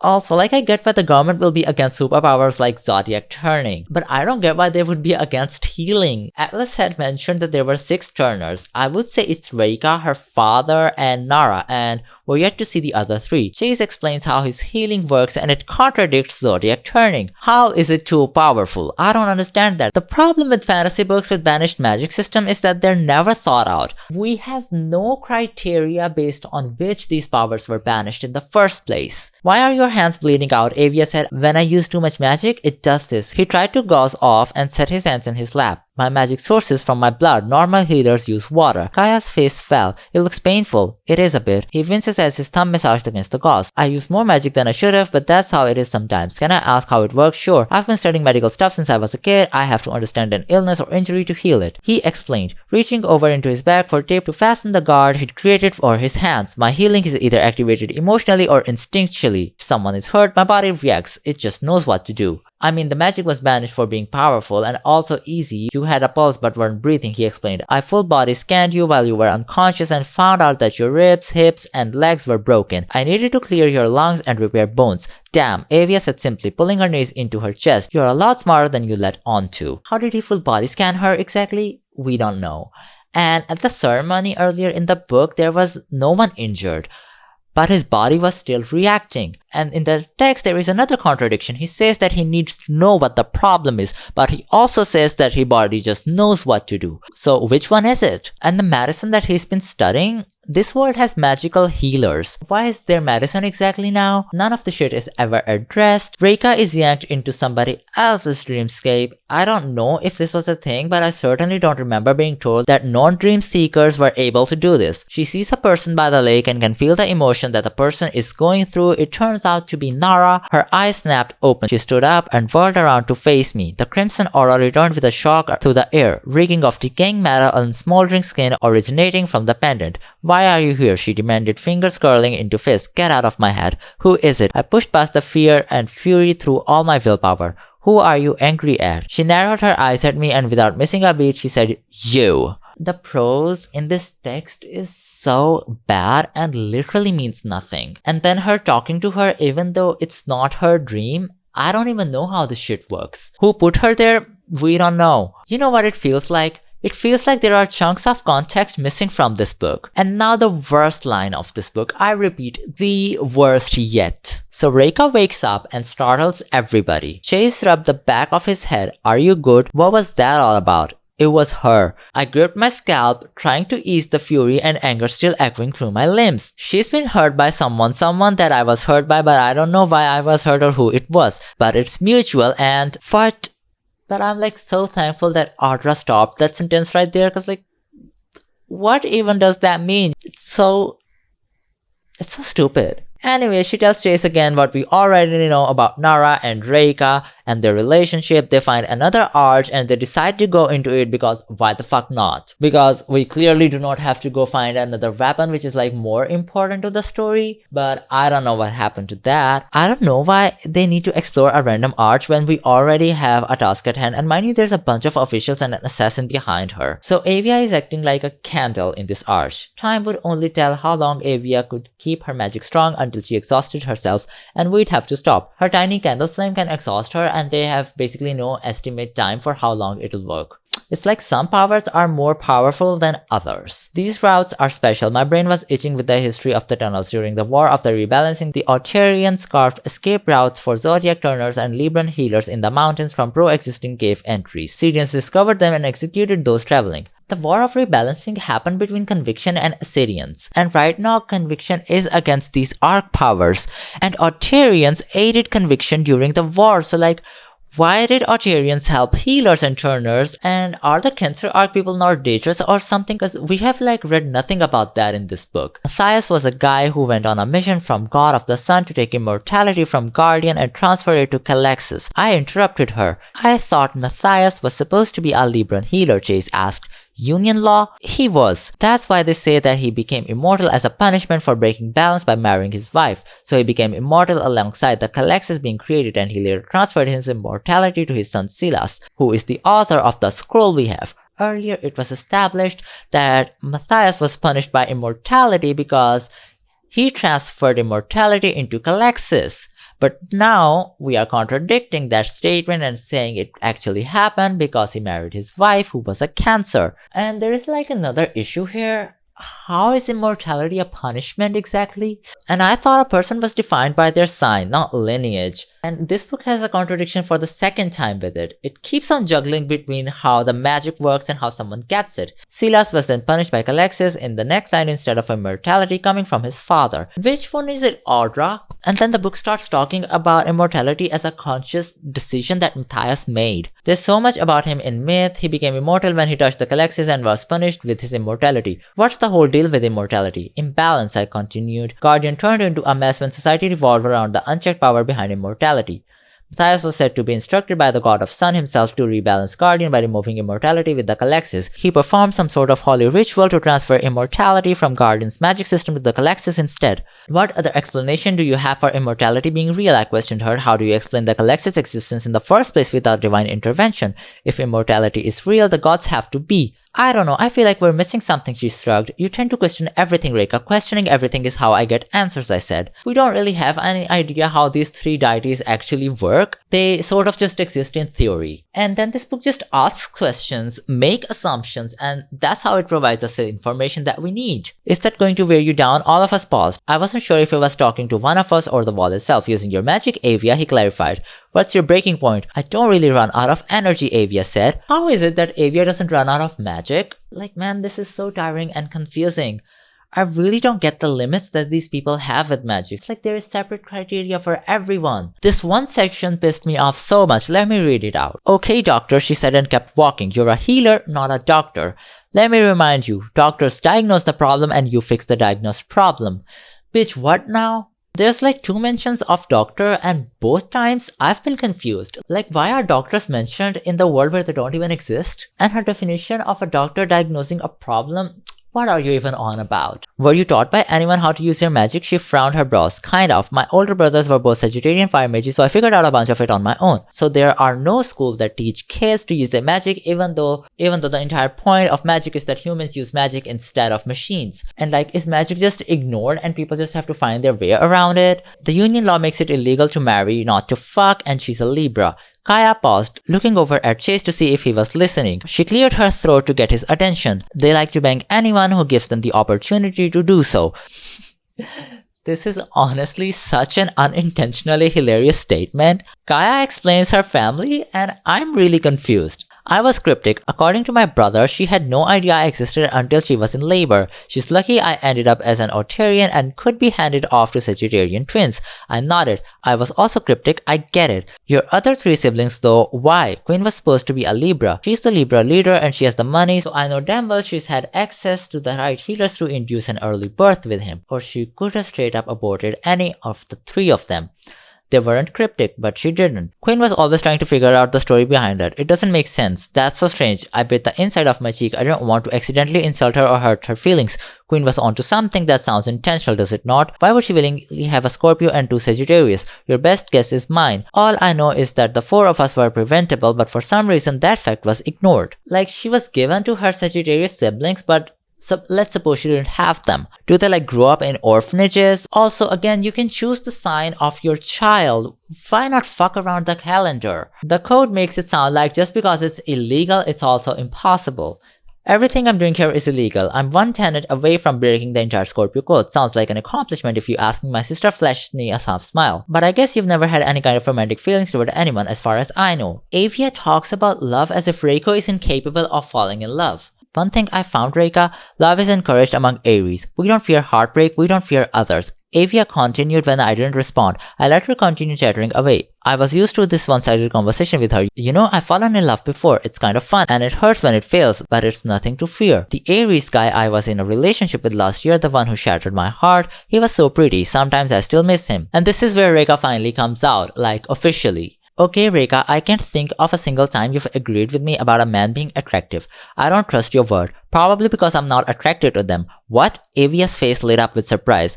That was the first time you've admitted that so confidently. I shrugged. I have my reasons. Reasons related to the way you keep staring at someone who wants to kill you. I don't think she actually wants to kill me, I corrected her. The thing about Nara that I don't understand is as if she's like brainwashed to work for the Scorpio Stellarium, as implied earlier, or if she's just like mad at Rekha. And like, there's literally no point for Rekha to feel like Nara doesn't want to kill her. Like just last chapter, Avia was making jokes about how hot Nara is, and now there's like 180 twist where Avia is all cautious. If I get through this review without losing my mind, I need everyone watching this video to congratulate me. Because like, oh my fucking god, what the fuck was this book? Like, I started reading this book for shits and giggles, and you best believe that a lot of shit was giggled in the second half of this novel. So in chapter 20, they're still in the cave for some reason. After a long day of traveling through dark caverns, with an ease of tension in the group, we stepped into a large cavern. These caves eventually lead them to Raika, but it was never established that it was taking them there, so it just felt like a side quest. Like, I couldn't tell if they were progressing towards Calexis or if we're going in a completely different direction. It just felt like that they're going deep inside a mountain because that's how usually caves work, instead of like an underground tunnel system. I sat down on the slate ground next to them, resting my muscles. My limbs burned with the pent-up magic beginning to make its presence stronger in my body. It was progressively becoming more difficult to fall asleep at night with the annoying sensation caused by the overabundance of power. First of all, up until now, magic was something that was very limited and people could exhaust themselves pretty quickly. But for some reason, it's building up in Rekha, and this is only happening after she rediscovered her power. So like, it's not that her body isn't used to it, but for some reason it's being treated like she just got around it and it's happening for the very first time. Then she has a dream which, oh my god, it's gonna become such a problem in the second half of this book, like where every other chapter starts with a dream or a memory. I stood up instantly, expecting them to run towards me. I'd lost count of how many times I had broken the code so often that I'd already prepared for the day the Stellarium would ambush me. Instead, they set their sights on Nara, who was sitting in front of the class. Before she had enough time to defend herself, one of the men grabbed her arms and forced them behind her back, his hand tightening around her wrist. So this dream is like a memory, and this book doesn't really explain how she's revisiting all these memories, and the more it happens, the more bothersome it becomes, because there's like no explanation if whatever she's seeing is even real, cause like this bitch literally never remembers anything when she's awake. Anyways, this memory has a problem. First of all, the Stellarium barged into the classroom before she even broke the code. She only broke it after Nara got attacked, but like, Nara got attacked because they were punishing Rekha, and Rekha hadn't even done anything wrong at the moment, and like, Scorpio are not even supposed to have a relationship with anyone, so them doing this to Nara just like forces Rekha to care about someone. This is literally like guilt tripping someone into caring. I knew she would have defended me in the same way. I held up my hands. A white light consumed them, daring to burst through my fingertips. A primordial, primitive sensation of protection ran through me. And then they take her away, and Nara is forced to change Rekha's sign. He looked to Nara, summon your magic, and then Nara activates her Zodiac wheel, and it just gets really confusing. Use it on yourself now, the supervisor commanded. Gemini Cancer. At first, I thought that he was asking Nara to use the magic on herself, but it was actually Rekha, and this is apparently how Rekha lost her memories, and it's not explained here, so I'm just trying to guess what the fuck is up. Right from the start, it has been bothering me how no one knew that Rekha has Zodiac turning, but it's confirmed that at least her parents knew, and I wouldn't be wrong to assume that Avian knew as well. And I also have another question, like, why did they never use Zodiac turning to change her dad's sign to Libra so it was safe for him to stay in conviction territory? Something is not adding up to Rekha's past. Also, like, is Rekha turned to Gemini Cancer cusp now? Does she get turned back to Scorpio? We have no fucking clue. Anyways, in the next chapter, Reika is sleeping, and when she wakes up, her body is forcing out the Zodiac wheel. I snapped out of the memory and back into the cavern. Without even punching my fist out or sitting up, my arm released a burst of light into a Zodiac wheel above my body. My hand slipped when I tried to send it to the ground beside me. In the process, I lost complete control and it spun, settling from Libra to Scorpio. Like, I cannot tell if magic is supposed to take energy and time to build up, or is it like always threatening to explode. Like in one flashback, she literally had to donate some of hers to Nara, and for some reason there is a surplus now. Chase, who had jumped up at my aggressive actions, was immediately knocked to the floor by the energy released from my body. The glow of my turning surrounded his body, sinking into him. I had changed his sign. So, yeah. Chase is now a Scorpio apparently, and like, where do we even start? This is not how Zodiac even works. It's determined by your date of birth. So how does one change someone else's Zodiac?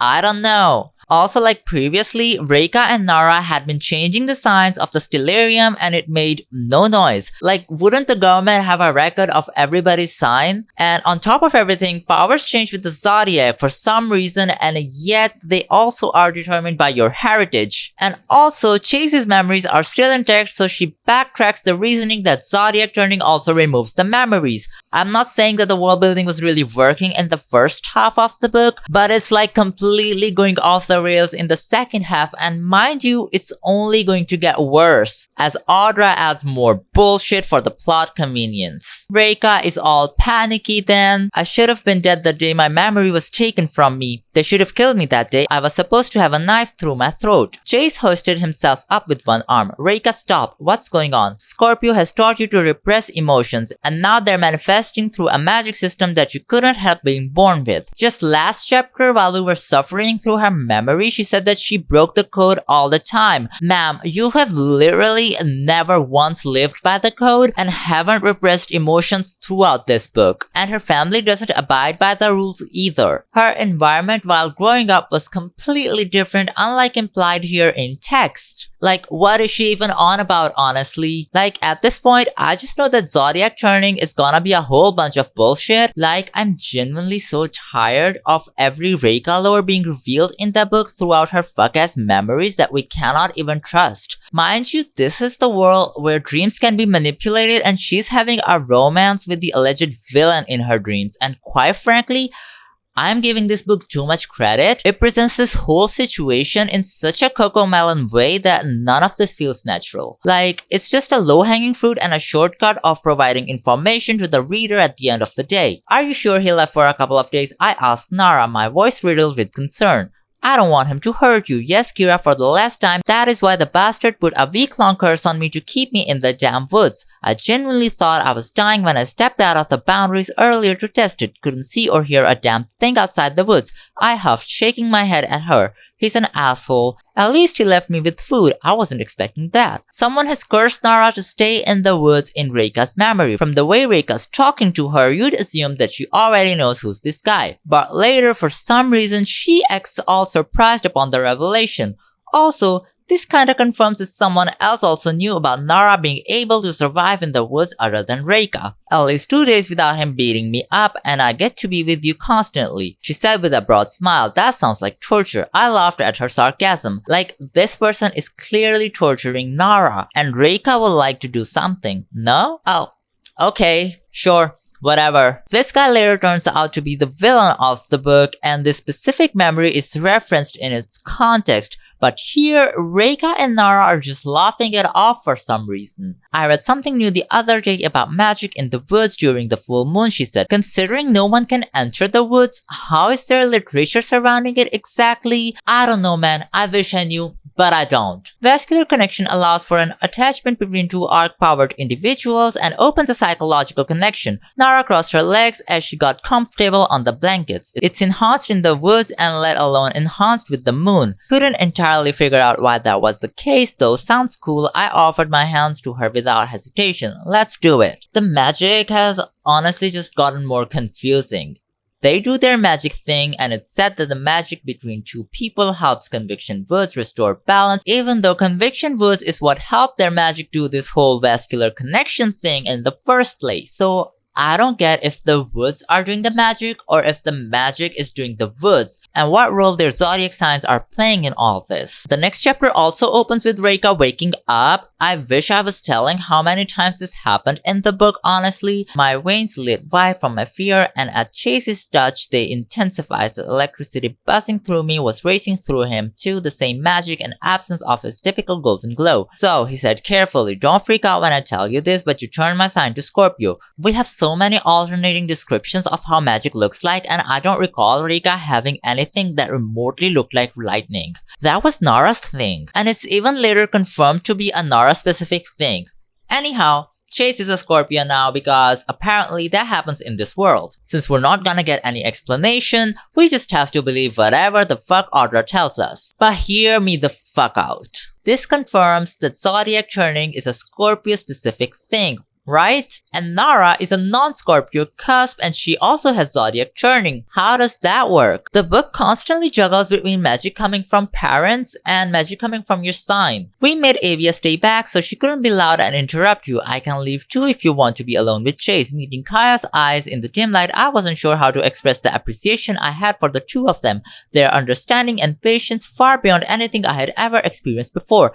Without the pressure of my sister laughing at me for being uncomfortable with my own emotions, I felt a surge of trust with the two of them. And within me, I found the courage to speak my weakness because perhaps, just maybe, it meant that I was getting stronger. From here on, I started noticing something super weird. At the beginning of the book, Reika tells us how her family is so understanding and stuff, and she breaks code around them all the time. But from now on, I noticed a lot of family slander. And why is my girl Avia catching strays? Like, fuck her drag, I guess. As the plot moves forward, Avia just gets sidetracked until they need her flame to guide them through the caves, and it's just really annoying shift that I just couldn't get around. Chase becoming a Scorpio gets even more weird. I'm a Scorpio right now, and if I carry the genetics for Libran healing, I'm assuming there could have been a Zodiac turner somewhere in my family. Quite honestly, I'm really starting to doubt everything my dad told me about my mother. But you've never felt Zodiac turning before? I shook my head. How are you in control of it? Chase shrugged. Well, I've been regulating my healing for quite some time and I'm fairly familiar with keeping an arc power under control. It feels softer and less painful than my healing actually. Kaya rested a hand on my shoulder. Their whole thing is neutrality and balance.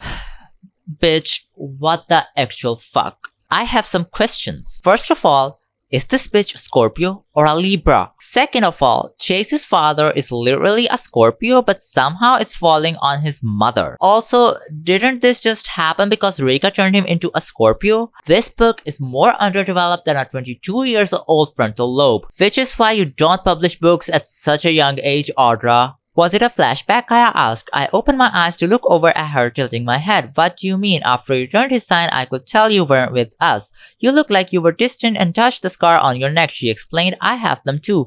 I absentmindedly reached to my neck again. It was a memory. Oh my fucking god. Okay, let's address the elephant in the room. These memories. They're not dreams. And never formally addressed how she can watch them. She has trauma, and if I know anything from personal experience, your memories are often altered as a defense mechanism by your brain, so the possibility of Reika just imagining all of this is quite high. They held a knife to my throat and threatened my life to force her to change my own sign. There was some sort of magic in Gemini Cancer I didn't recognize. They put her hands on my arms and then it was all gone. This was exactly how they changed the signs of the stellarium, right? And in her previous flashbacks, she was aware of this, but now she's acting all surprised and dumb. I had a terrible headache while reading this book and it's starting to come back, but I will commit to the bit. We figured Avia might not be super helpful in this situation. Chase said had to force her to stay back. My muscles relaxed. Thank you. I wasn't exactly treated the nicest either. Kaya said calmly. I'm the daughter of a convictionist leader. I was an outcast. I understand Reika and I understand the vengeance in you to tear that damn stellarium apart. I don't understand what has Avia done to warrant all this Avia hated. And like, what is up with Kaya now? Like, is the entire conviction union looked down upon now? I'm just fucking confused at this point. Like, Did she struggle though? Didn't she just say that she couldn't control them? Up until this point, this is the worst chapter. Like genuinely, I think this is the exact point where the edible hit our dear Audra. The immediate burning began, but Chase didn't even seem to react to the Zodiac wheel illuminating in front of him. I quickly grabbed it with my other hand and with all the strength I could muster, I twisted it from Scorpio to Sagittarius. Like she has to turn it around and it only moved clockwise for some reason. And earlier when she turned him from Libra to Scorpio, she didn't have to turn it, it just happened on its own. Anyway, Reika is unstable and Chase tries to help her, but Kaya then jumps in and what I called several chapters ago finally happens. Kaya has the third arc power, which is like spirit walking, I think. A ripple of sapphire magic raced through her veins, spreading across the surface of her arm as a transparent aura of a night sky coated her skin. Light clouded her vision before she blinked it away. Stars flickered on a blue gradient. Second skin concentrated most where she grasped onto Chase's forearm.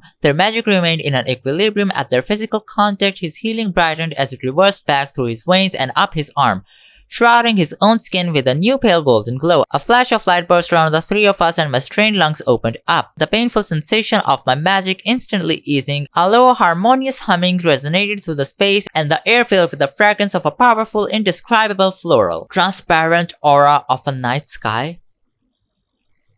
What the fuck is that? Light clouded her vision before she blinked it away. Mind you, this book just shifted to Kaya's perspective for some reason. One thing that I really appreciate though is that magic comes in flavors. Also, Kaya doesn't know what it is and that she has an arc power. And then they have to tell Avia all of this and it's like really weird. Not like I had been feared all my life and with the most dangerous magic in Guardian, I was met with warm gazes and smiles, understanding and hearing. Oh my fucking god. So like, does she remember all of her life and people back then? And people back then knew about her powers? What is it, Audra? So Reika walks out of the tunnel having just woken up and none of the gang members are with her. She realizes that this is assiduous territory and she's immediately kidnapped. She's taken to a room and the other three are also there. Their captors are a man and a woman from assiduous territory and after arguing with each other in front of them, they decide to let them free. Which was like really weird. Like why would you tie them up in the first place if you were just going to let them go? Later it is also revealed that they were expecting them to arrive, so I was like, what? This woman turns out to be a Leo Virgo cusp and she's named Sora and this guy was just a random guy who just becomes irrelevant past this chapter. Sora speaks all of the languages that are there in the world and flexes it in front of the gang. They're in Rika and I don't really know how they ended up here because like they were in the caves and there was no explanation why they were in the caves but somehow those caves led them to Rika. Guess we're ignoring the question about having an Altarian town in assiduous territory and whatever the hell is going on with you speaking 5 languages, Avia grumbled. She gets ignored of course because revealing that information would have given away everything that happens in the next 10 chapters. The Calaxis, I leaned forward. Where is it? Sora moved closer to the man as a cold breeze snapped into the hut. It lies beneath Rika in the tunnel system since it was returned to its cavern. The caves beneath us have killed anyone who has attempted to locate it. You believe in its existence? Chase asked hopefully. Of course I do, Sora said. Our village have been here since the Calaxis was returned to the caves to protect the artifact and uphold the true history of the war. We have since placed magical barriers to protect outsiders from entering Rika. And yet the Ares Arctura knows this town exists. Chase said he literally told us to come here. I am aware. The corner of Sora's mouth quirked up. Fulbright is a good friend of mine. There are so many problems with this text. I don't even know where to begin. Let's just start with Calaxis. It's self-protectant, so like this village is completely unnecessary and like Calaxis wasn't placed here to uphold true history as much as I recall from the previous text. But this becomes a thing later on and Audra just messed it up by telling us this earlier than it actually happened. Secondly, here Sora says that Atlas is a friend of hers. Sora is not who she's pretending to be. And like there is literally no reason to do so other than just dragging the plot forward. And like Atlas set it all up, so there literally was no point in kidnapping them like this. Sorry, I don't want to interrupt, but just to make this clear, Alice Fulbright is protecting this village from the Scorpio Stellarium. Chase asked. He knows, but the Scorpio Stellarium doesn't, and he's a friend of ours. Correct, Fulbright has been on our side for a very long time. Wrong.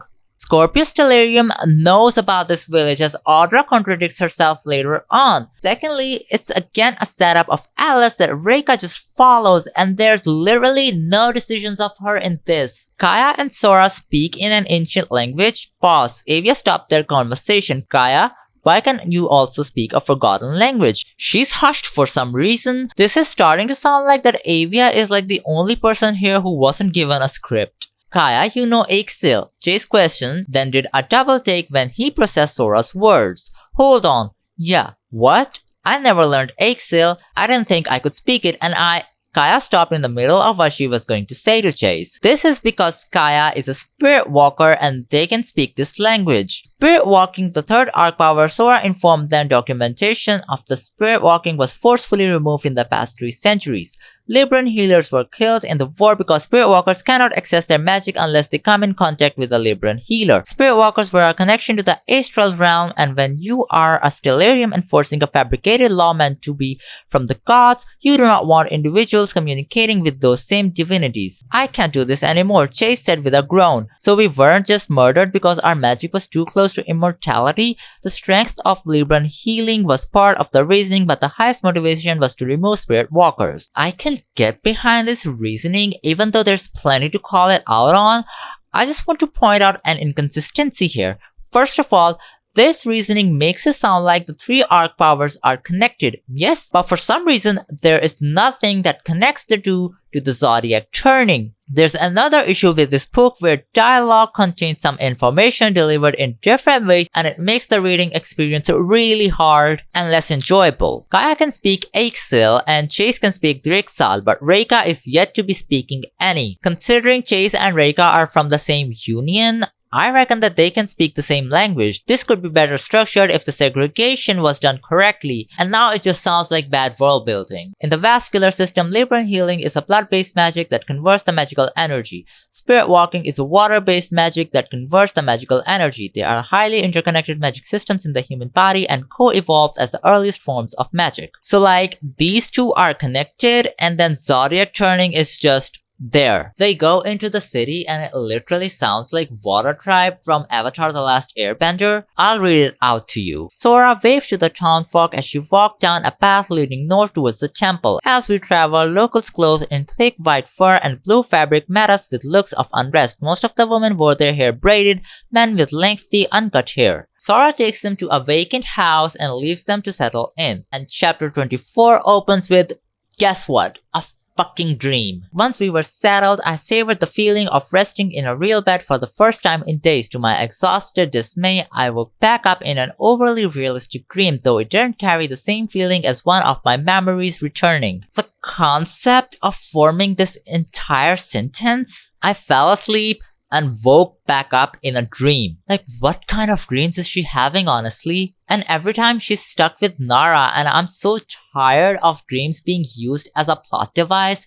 This time, it's not a memory and actually a dream, and apparently Nara can dream seek now. How are you dream seeking me? Her expressions didn't change. I have access in Aquarius Pisces. Like, Nara has lightning power, which for some reason is always addressed as electricity. She also has Zodiac turning, which can also be used to remove memories, and on top of everything, she can dream seek. God, I'm so tired of this. I'm more than halfway through this novel, and still for the life of me, I cannot tell how this fuck-ass magic system works in this world. In the dream, she dislocates Reika's shoulder, and Reika notices a red light coming from Nara's chest. You'll understand soon, she said hoarsely, her voice splitting. Why I am doing this, and it'll break you more than anything ever has. Ask yourself who you are. Immediately, I know that Reika's biological father is going to be someone important. This is such an overused trope, and I knew if that happened, I would be really pissed. But the other problem here is,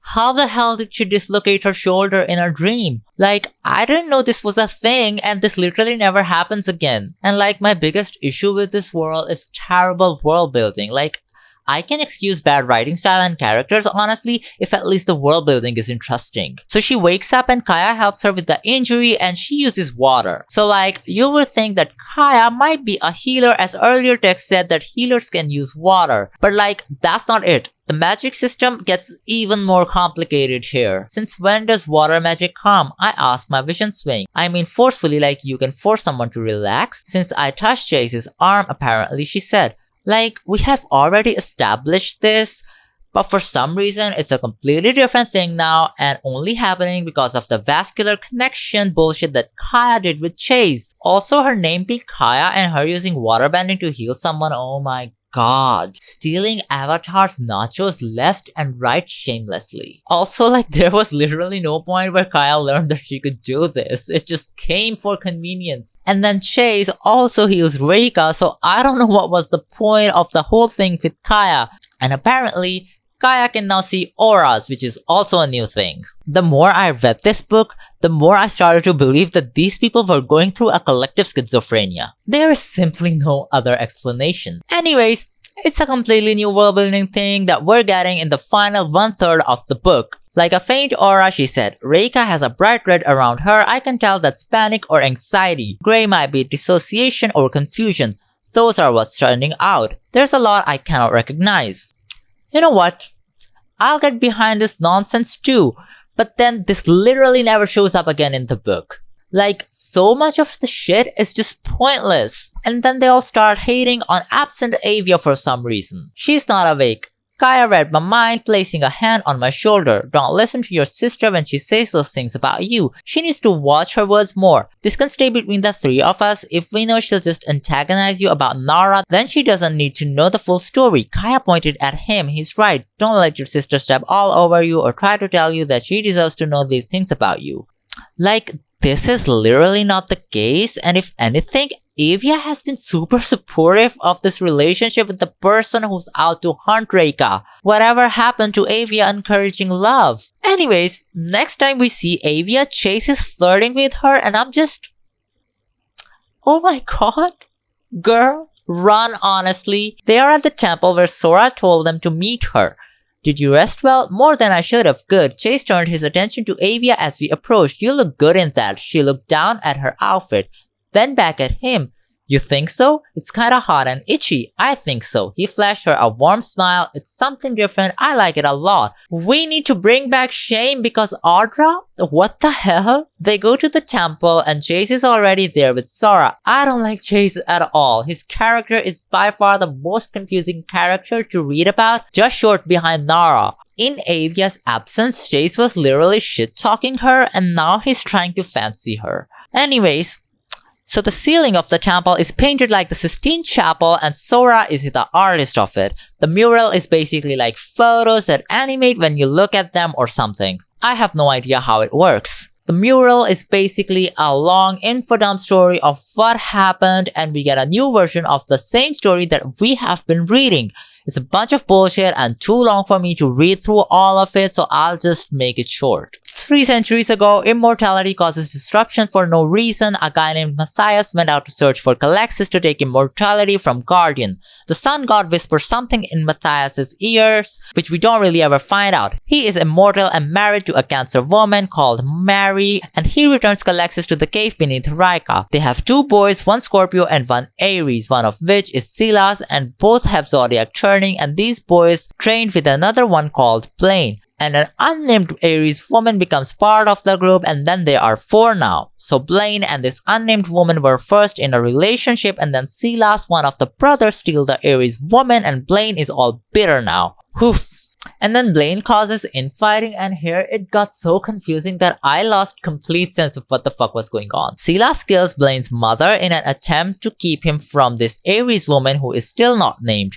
And then Silas also killed the Scorpio leader, another unnamed person. And then Blaine changed his own sign to Leo to hide his Zodiac turning and orchestrated a war to kill all Zodiac turners. And for some reason, it works. And everyone is supposedly dead. Blaine also eradicated Libran healers and spirit walkers for some reason, even though those bitches were all peaceful and quiet. Silas somehow survives all this and returns Calexis to Rika, where it will stay until the Chosen One will come. The Chosen One being Reika? I'll save you the trouble. This is again bullshit. So later we find out that Sora is this unnamed woman that Sela steals from Blaine. The entire thing with this book was how no one was alive who knew what happened. So there goes everything that the book built up to. Galaxus should technically not matter anymore, but it does for some reason, and Reika will eventually be the chosen one who takes it out. But when Reika goes to get the sword at the end of this book, the cave protector attacks her, even though she's supposed to be safe as the mural suggested. Inconsistencies is all that Audra has in her bag. Anyways, back to Sora roleplaying for literally no reason. Where could you have possibly learned all this from? Kaya asks, scooching closer to us, her face bright with fascination. You're an excellent storyteller too. Raika keeps a well-preserved archive of unaltered documents. Sora explained, it is just a story that feels personally significant to me. I just find it very annoying that this magical village has been able to preserve 300 years old history, and it's revealed through a painting that was allegedly very recently done. Like, I know that Sora is 3 centuries old, but at this point Reika doesn't know that, but she believes it all. Like, for the book all about debunking history, this was just a very low-hanging fruit. And like, the magical caves couldn't save the refugees during the war, but somehow kept the village safe all those years. It's just not adding up. It is stated that the Scorpius delirium doesn't know about the village when that is not the case either. Later, Sora says that they have no documents on certain things like spirit walking. Like, she's an immortal and knows these things. Why was certain stuff not documented? I don't know. So Chase and Rika goes into the forest to feel at home after Sora tells them that it is safe. Chase asks Rika about Nara. The dream with Nara, what did she say? She kept going on about her anger and how she has to kill me. I kicked a small buildup of snow. I know damn well it's not true. The issue that everything is already sorted out before it actually happens persists. Like, Rika literally has no idea why Nara wouldn't want to kill her. There is no clarification for the reader to believe in that. But just because that's how it's supposed to happen, Audra tells it before it actually happens. So here, the forest that had been safe for 300 years is suddenly not safe. A creature forms, and this is the description. I couldn't bring myself to call the beast a dragon. I had heard rumors of them prowling through forest in Assyrian territory, but this thing was more of a demented, rotting body of a wolf transforming into a pearly white dragon to blend in with its surrounding, too big to be a dog but too small to be a full dragon. The hungry glint in its eyes scented its vicious curling snarl and furrowed muzzle. It reeked of rotting flesh and organs left in the sun on a summer day. I found it really hard to picture anything with this kind of prose. It's like the kind of creature that exists in Conviction World, but this one attacks them for some reason. Mind you, this is supposed to be a dragon that Audra sometimes called a wyvern later on, so like, I'm just really confused what it's actually supposed to be because it's also called a mixture of multiple things at certain points. And this thing, this beast, whatever it is, it talks in a really comical dialogue. But child, I am not your greatest nightmare. It bent closer, a drop of its saliva stinging against my cheek. You are your own greatest nightmare, and with the passing of time, I am allowing you a blessing. Your death will inevitably grant life to those you love. Was this necessary? No. Did it confirm what I was suspecting? Yes. At this point, I just knew Reika was the villain's daughter and just waiting for it to be revealed through a dream. Like, Audra is setting up this whole thing of I am not like my father arc.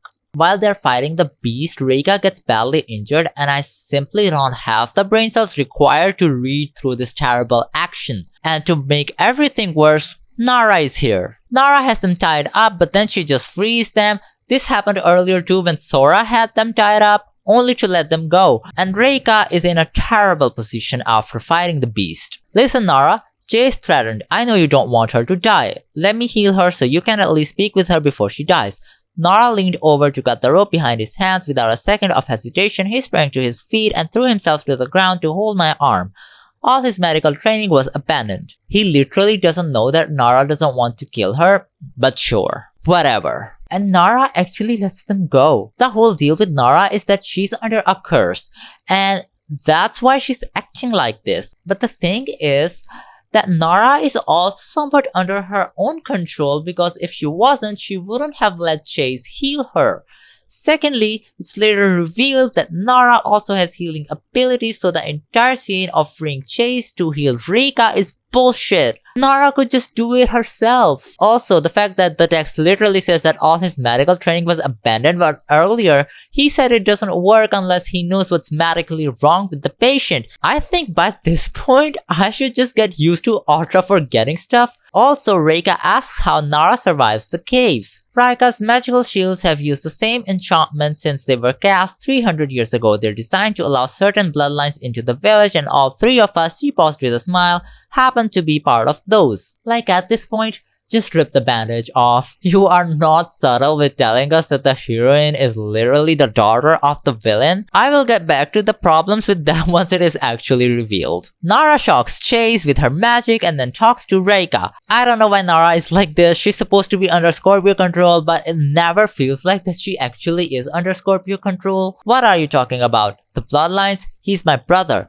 So Chase and Nara are siblings, and she also reveals that they are children of Silas, Merrick, and Sora. And Atlas is their uncle, forgotten brother of Silas, and then final drum roll, which I don't have, and honestly, this book doesn't deserve any drum roll. Merrick's made up 4 of the 6 Zodiac turners, Nara, Alice, Silas, and Sora. There were 2 turners left on the list. One was me, and the other was an immortal man who manipulated history. Nara smiled. Your father, Blaine, created the Scorpio code. Are you gagging? I'm not gagging. And where do I even start? So you're telling me that all the instigators from all those years ago are still around, keeping this code bullshit around when they could just reverse it on their own? The whole thing with the main conflict in this book is how nobody who knows the history is around. But for some reason, everybody has been around, and Rika is the only one who can get it all sorted out. And now that we finally know that Rika is Blaine's daughter, let's talk about how inconveniently this trope is done here. Rika being a Turner has never been a secret, right? I don't understand why Blaine just let her be around. Wouldn't a villain want to use his own daughter as a weapon? I just knew one reason why he didn't keep her under his command right from the start. Like, he literally cursed Nara to work for him. Why did he not do that to Rika instead? Like, that would have added so many layers to her development as a character. Like, the only reasoning I can find for this is to move the plot forward. The whole thing with Nara has really fallen flat at the end because it didn't build up to anything, and she just revealed to her what could have been the main info right from the start. Like, Nara did not just go through some life-changing stuff within this book to just suddenly reveal it. I don't know why she just revealed it all to Rika like that. She's still under the Scorpio command, and like the whole thing with Sora, why would she capture her own son when he arrived in Rika? None of this bullshit makes any sense. Right after Nara and Rika have this conversation, Nara is back to being a bitch. Like, I don't know why her character is so inconsistent. My father couldn't stop yours, Nara said, moving closer to me, my breath lost in my throat as I choked down my emotions. Now it's my turn to stop you. So let me get this straight. What she's saying is that Silas couldn't stop Blaine from being an evil bitch. And now you're going after Blaine and I am going to stop you. Something is not adding up. Actually, nothing is adding up. Why would you stop the person trying to defeat the villain that your father couldn't defeat in the first place? And Rika goes, if you're planning on killing me, why haven't you already? I snapped back. End my life. And your problems. Nara isn't going to kill her, and this has been established right from the moment Nara first entered the picture, but I just don't understand why she's going after Rika and how it will end her problems. This genuinely makes no sense to me. This book has divided Nara into 2 identities, and it's very inconsistent. I wouldn't have been tortured by the stellarium she hissed her face inches from mine if I hadn't loved you. Girl, what the actual fuck? Either Nara is deeply selfish person or she isn't well crafted as a character. She isn't conflicted, she's just confused. Like, is she angry at Rika because she loved her? Huh? That's the conflict? Like, when later it is revealed that Nara was cursed, none of this shit makes any sense because this doesn't sound like it comes from the curse. Then Nara shocks Rika and Rika passes out and we are back to you know very well. Another fucking memory because everything needs to be revealed to Reika in a dream. I literally feel like I am going through a major psychosis right now. I don't think I have ever been this angry at a book before in my entire reading life. I cannot even tell if it's a dream or a memory because at this point Audra is not even bothering to tell. But it sounds like a memory even though we had 2 dreams with Nara that also sounded like a memory but was actually a dream. Anyways, Reika has been beaten up by the Stellarium and Nara asks her what happened. Stood up for a Libra getting beat up by a group of Aries boys right outside the school this morning. I shook my head slowly. I didn't even show emotions and it wasn't like I was automatically friends with the Libra. All I did was warn them to back off. If a Scorpio cannot even stand up for someone, I don't know how the Stellarium works, to be honest. Like, Reika did not show any emotions, so like, why was she in trouble? Also, aren't like Scorpio people supposed to be the most powerful people in the paradigm? Again, the system Audra has created is too flawed to have worked for 3 centuries. It wouldn't even work for 3 minutes. Nara sighed. Kira, what was I supposed to do? Walk away? I understand, but this is horrific and I don't like to see you hurt. This is the second time we hear the word Kira. Now recently, another version of the story has resurfaced on Wattpad which is called Zodiac Turner, I think. And Reika is called Akira in that one and the nickname seems to stem from there. Also, Nara doesn't exist in that version and Rika is romantically involved with Chase instead, which also explains why in certain parts of this book Chase and Rika seem to have romantic tension. What I'm trying to get to here is that this book seriously requires a shit ton of developmental editing because so much of this crap is not making any sense. In this memory, Nara also mentions Rika's mom and if she knows that the Stellarium beat her up again. Like, if her family knew about Rika being a Turner, why is Avia unaware of it in present day? And then Nara heals Rika's scar with the same golden light magic that Chase had. Wait a minute. When did Nara have healing exactly? Like, at this point, I don't even know which power does Nara not have. I'm not sure if she like constantly changes her sign to attain all these powers, but that literally never happens in the text, so I reckon that that's the case. It could be that Chase was in the scene originally and when she switched it up with Nara, she forgot that Nara doesn't have that power. It's just so confusing. Later, we get a very bullshit excuse for the scene which, never mind. Chapter 29 opens with her waking up right after her last memory which was revealed to her in a dream. Look, dream sequences is something that a lot of new writers struggle with, but I just want to speak to the agent who found anything redeemable from this book. This looks more like a zero draft from the amount of problems that it has. She walked over to Chase, reaching down to cut the ropes off his hands. Chase looked at her wildly, backing up against the wall. His eyes darted to her pendant. She motioned to me with her head. Heal her. This is the third time someone is tied up and then let go within a span of 1 paragraph. So this pendant is what's keeping Nara under the curse, but we don't really know how the curse works. Like, it literally just exists in theory since she's been telling them whatever she wants and behaving the way she herself wants to behave. Like, she was sent to kill Rika and for some reason she's getting Chase to heal her. Nara Chase started, shifting his attention to her. What were you talking about before you knocked me out? Someone is related. Nara tells Rika that Chase cannot know that Nara and him are siblings and you would think that this is because of the curse. When Nara starts talking about it, her pendant is glowing. But that's not the case. It's being hidden from Chase because everyone thinks that his father, Silas Merrick, should be the one to tell him. Which is like, fine, if actually that fucking happened. Because a couple of chapters later, Rika just randomly gives him this information. Ugh. Bitches yearn for actual conflict. This is me. I'm bitches. The red hot metal was welded into her skin and at the touch of my light, it frosted over, so intensely cold that it seared my hand. I dug my fingers into the burn and as fast as I could manage, I ripped it from her chest and snapped the chain on her neck. So that revokes the curse. I can get behind that, but the thing is, none of the other curses in the story are attached to objects. They are either placed on a person or a specific area. And this one curse was in the pendant solely so Reika could free Nara from it. Like, this could be done in so many better ways with higher stakes. not just some pendant that she takes off. On chapter 29, we finally find out why Rika doesn't have any memories. We knew each other for 5 years, she answered hoarsely. I'm a spirit walker in Gemini Cancer. Spirit walkers can manipulate memory with fear. They forced my hands on you when I was terrified and it cleared your memory of me. Verena, she knows I knew you, but I was the only member of the Stellarium who could follow you into Rika and kill you. They want me to retrieve the Calexis. She's a what in Gemini Cancer now? So like, Nara has 3 arc powers and they happen according to what sign she is in at the moment. So like, do other Zodiac turners get to do the same thing? And if that is so, what is the point of the 3 arc powers being separated when Zodiac turners can just access them whenever they want? My brain hurts from trying to understand this fuck-ass magic system. Secondly, what even is the point of Calexis anymore? They literally just needed it to prove that immortality exists and we already have a bunch of immortal people.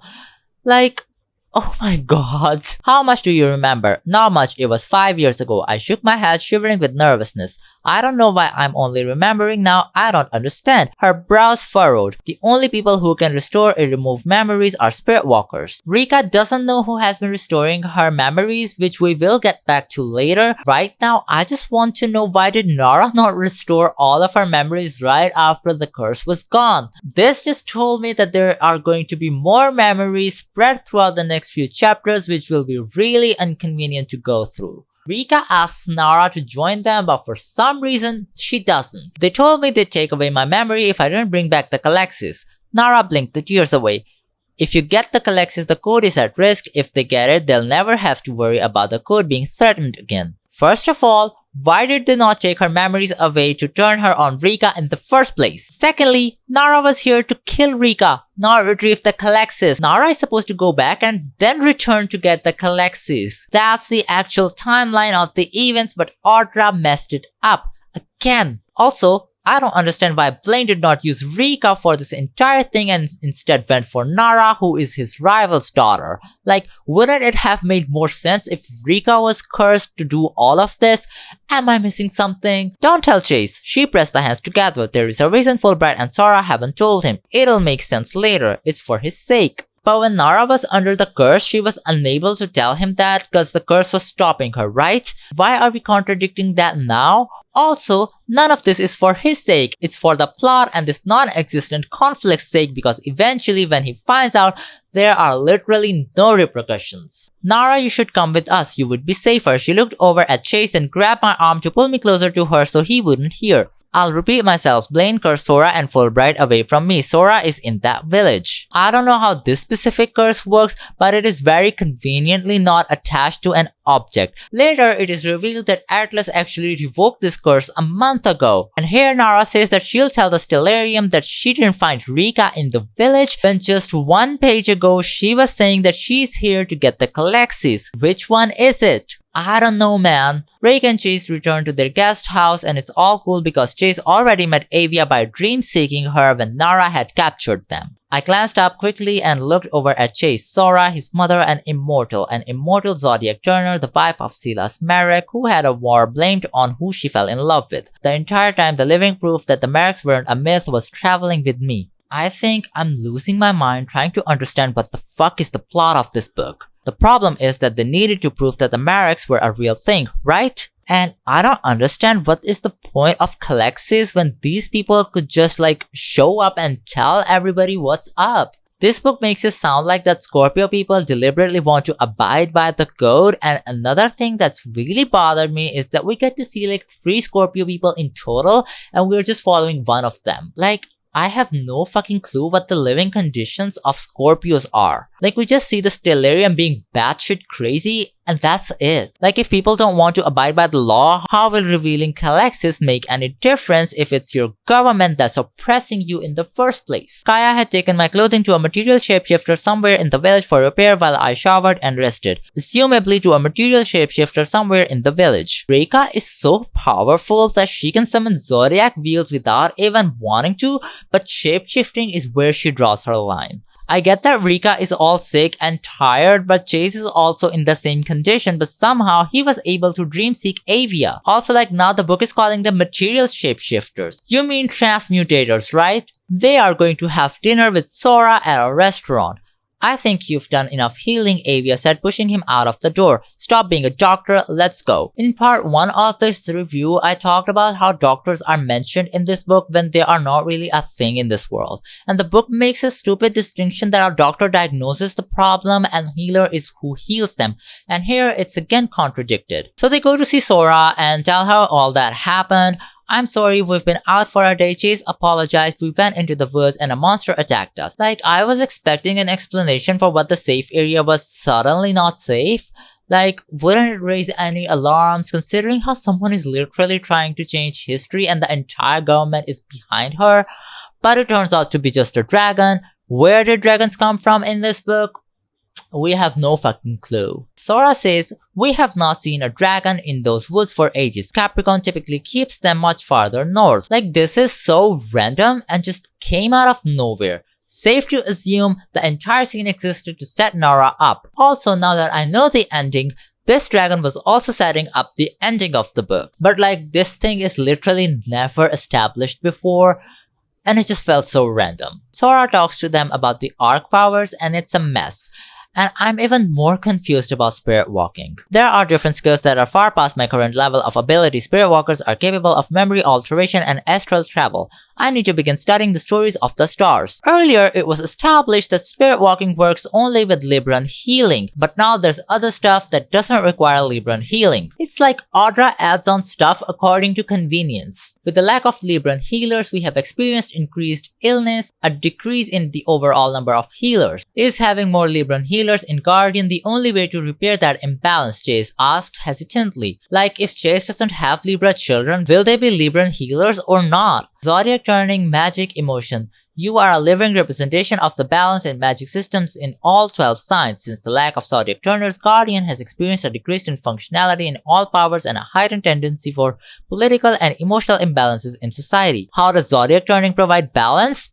We don't know. Also, why does it exist in the first place? Like, what purpose does it have in the world other than making conflict in this story? Kaya was showing me some books from the library about spirit walking. She told me to check out the stuff they have for Libran healing. I'm getting a head start on my homework, Jay said with a smile. 1. There was no literature surrounding spirit walking, so what the fuck is Kaya studying? And secondly, Chase has perfected his healing. So Reka goes to meet Sora and Sora somehow knows what happened in the cave, and when she asks her how she knows that, Sora just says that she's so old that she can practically sense everything going on around her, and whatever we saw happen between Nara and Reka, she already has a sense of it. Sure. This chapter is like a bonding chapter between Sora and Rika, and it does a terrible job at doing so because the bond is formed on hating Rika's family. She beamed at me truthfully, authentically, not with some fake smile to make me feel better. All my life, I had searched for a glimpse of understanding, and I would have never predicted it to resonate with my best friend's immortal mother. Her family was fairly understanding at the beginning of the book, and we haven't seen them since, so I don't really understand where all of this is coming from. Also, like, her family took so many extra steps so they all can stay together, and point is, her family was fine. So Sora starts training Rika, which is expected in a YA fantasy novel, but the thing is, it's completely unnecessary. Every time Rika has used her power, she did it perfectly. And 2, she was an expert in the past too and nobody trained her. 3rd, Nara was never formally trained, so like, I don't see the reason for this. Do not use this as an example. She punched out her fist without warning or preparation, immediately activating her magic to form a wheel of light. She pushed it back to her chest, quickly switching herself from Pisces Aries before dismissing the wheel with ease. The book is almost over, and I still don't understand how the magic system works. I could use this as an opportunity to talk about bad world building, but honestly, it's a little too late in the book to discuss world building, and we should just move ahead with the plot. Then Sora takes her to a pool where there is a bunch of flowers. Rika picks a crimson lily from the pond. Each Zodiac turner to step into the divine space has picked a flower, Sora said. Hundreds of years ago, Silas picked a black dahlia, representing betrayal, and I found Elysium, worth beyond beauty. You will understand your flower's meaning with time and knowledge. This shit has no significance, by the way. Like, I'm noticing that for the past few chapters, Sora is showing Rika around and revealing random stuff that is either completely irrelevant or doesn't sound like it belongs in the story that we're reading. And then it gets even more weird. Sora tells Rika that she looks like her dad, who is like Avia's biological father. Rowan is a long-standing friend of our family. He and we grew up together as Otarians in a town on the southernmost point of the Conviction autarkic border, with Silas, Fulbright, and Blaine. Rowan's an immortal? Correct, he obtained immortality through sacrifice for a good deed, but I will allow him to tell you his own story. Oh, okay. So every other person in this book is an immortal. This is honestly giving me a headache at this point. I have a question. They needed a Scorpio to reveal the Calexis, and there are all these Zodiac turners who could turn anyone to a Scorpio and get them to reveal the sword, and nobody did that. What the hell? Sure. Also, like, Chase's dad is literally Silas. Like, he could do that. He's a Scorpio, but I don't know why he didn't do that. It feels like that this book has so many isolated plot lines. There's the whole immortal gang that was irrelevant before Reika lost her memory. That time of her life is a completely separate story, and now there's the present day story, and it's really hard to connect everything together. And just like last chapter, she was shitting on her family. Please explain things. He's proud of you, Rika. He speaks fondly of you. We have always admired how deeply Rowan cares about those he loves. Wasn't Rika's family not good a while ago? Like, at least keep up with these basic things. Okay, so this section pissed me off really fucking bad. You know how this book sets a course of events and things before Rika gets to experience those things.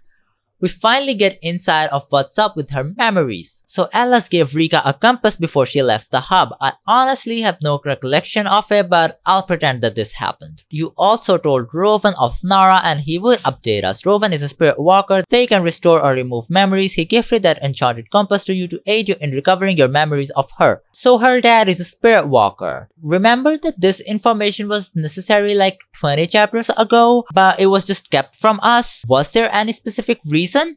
No. Would it have helped us understand the story better? Yes, obviously. Though Fulbright and I were cursed away from Nara, we are no longer. Fulbright finally succeeded in reversing it a month ago. We still had eyes on her, she explained. How did it happen?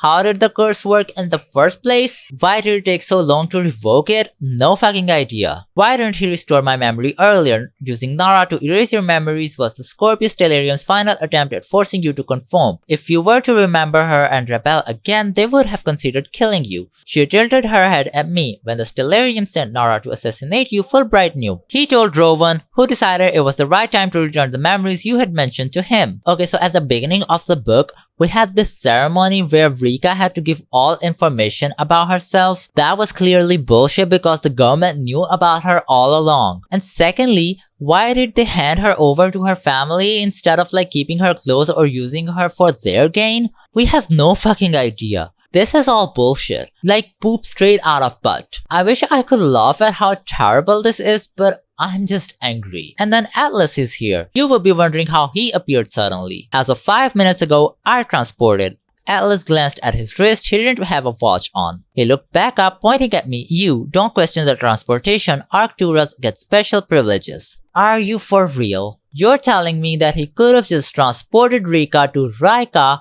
all those chapters ago and none of the nonsense that we dealt with would have happened. And he never did that. Like, it's not like there was an assassin out there to kill Rika and the entire government was trying to stop her from going to Rika. This makes me so mad because this one thing completely fucks everything up. And then this is followed with even more nonsense. The Stellarium found out that your daughter's a terrible assassin. Who would have thought? Alice pulled the leather sword holster off his back, holding it onto his side to drop it on the grass.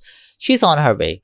Sora jumped to her feet. Elaborate, Fulbright. They sent her back after the Calexis. She'll be in Raika by tonight. Reika broke her curse. Sora's face twisted with horror. What did they do to her? Atlas avoided eye contact. You're not going to like what I'm about to say, Atlas. I said quietly. Now. They threatened to involve Blaine, he said quickly. Involve him how? I demanded. Blaine has no idea that you were close to Nara. Sora shoved her sandals back on. Her voice suddenly spiked with aggression. His goddamn ego thinks that Nara's finally doing something to make him proud. Blaine thinks that Nara genuinely wants to murder you. You're absolutely fucked if he finds out that's not true. Trust us on this one. She's going to do anything and everything to avoid involving Blaine, even if that means giving them the Calexis. So Nara failed at killing Rhaegar and the Stellarium sent her back? Even though she said that they would remove her memories if they ever found that out, and it took her just 24 hours to go back to Hub and return to Rhaegar, when earlier it literally took her several weeks. And involving Blaine, you're telling me that the mastermind behind all this did not even have the slightest clue what was happening? He is not involved at all? So he is just a dork-ass loser. Atlas says that Blaine thinks that Nara is trying to make him proud, and in what world would you try to make the guy proud who kidnapped you from your parents? Make it make sense. The more I read this nonsense, the more pissed I got. This is so crappy. And oh my god, Audra literally did not do any work on making a remotely likable conflict in this book. What the actual fuck? And Nara? Are we ever going to sort out what is up with her? Why is she again going against Rika? Last time they met, they sorted everything out. And now Nara is back on her bullshit because of this one character who never shows up in the book, and we have no idea the potential threat that he poses. He curses people, and we have seen those curses being broken multiple times at this point. And we don't even know how these curses work in the first place. And I just want to know, can no one put a curse on Blaine to stop him? And what is the point of Calexis anymore anyway? They needed proof of immortality, and there's a dozen immortal people walking around. Silas make a mistake, and Silas needs to own up to that mistake. He has hidden numerous things from Chase that will break him. It is Silas' responsibility to explain them. This goes on for a while, and I don't understand why. Eventually, Rhaegar is the one who tells Chase about his father, that he is Silas, and it quite literally has no impact on him. This is a completely fabricated conflict that has no implications on the actual character or the plot. The Stellarium is forcing Nara to go for it. We need to get there before she does. I thought you removed whatever curse they had put on her. I did. I bit my tongue. No time to explain. But that's not what happened, Ellen. Nara is coming to get the Calexis to avoid getting Blaine involved. And every time we need explanation, this book sidelines the question and then literally never addresses the things that it sidelines. I'm tired of this, and this book is not ending. How do you know what spirit walking is? I told you don't ask questions. That'll be fun. Guardian hasn't had a spirit walker and Libran healer working together since Matthias and Mary. Good luck.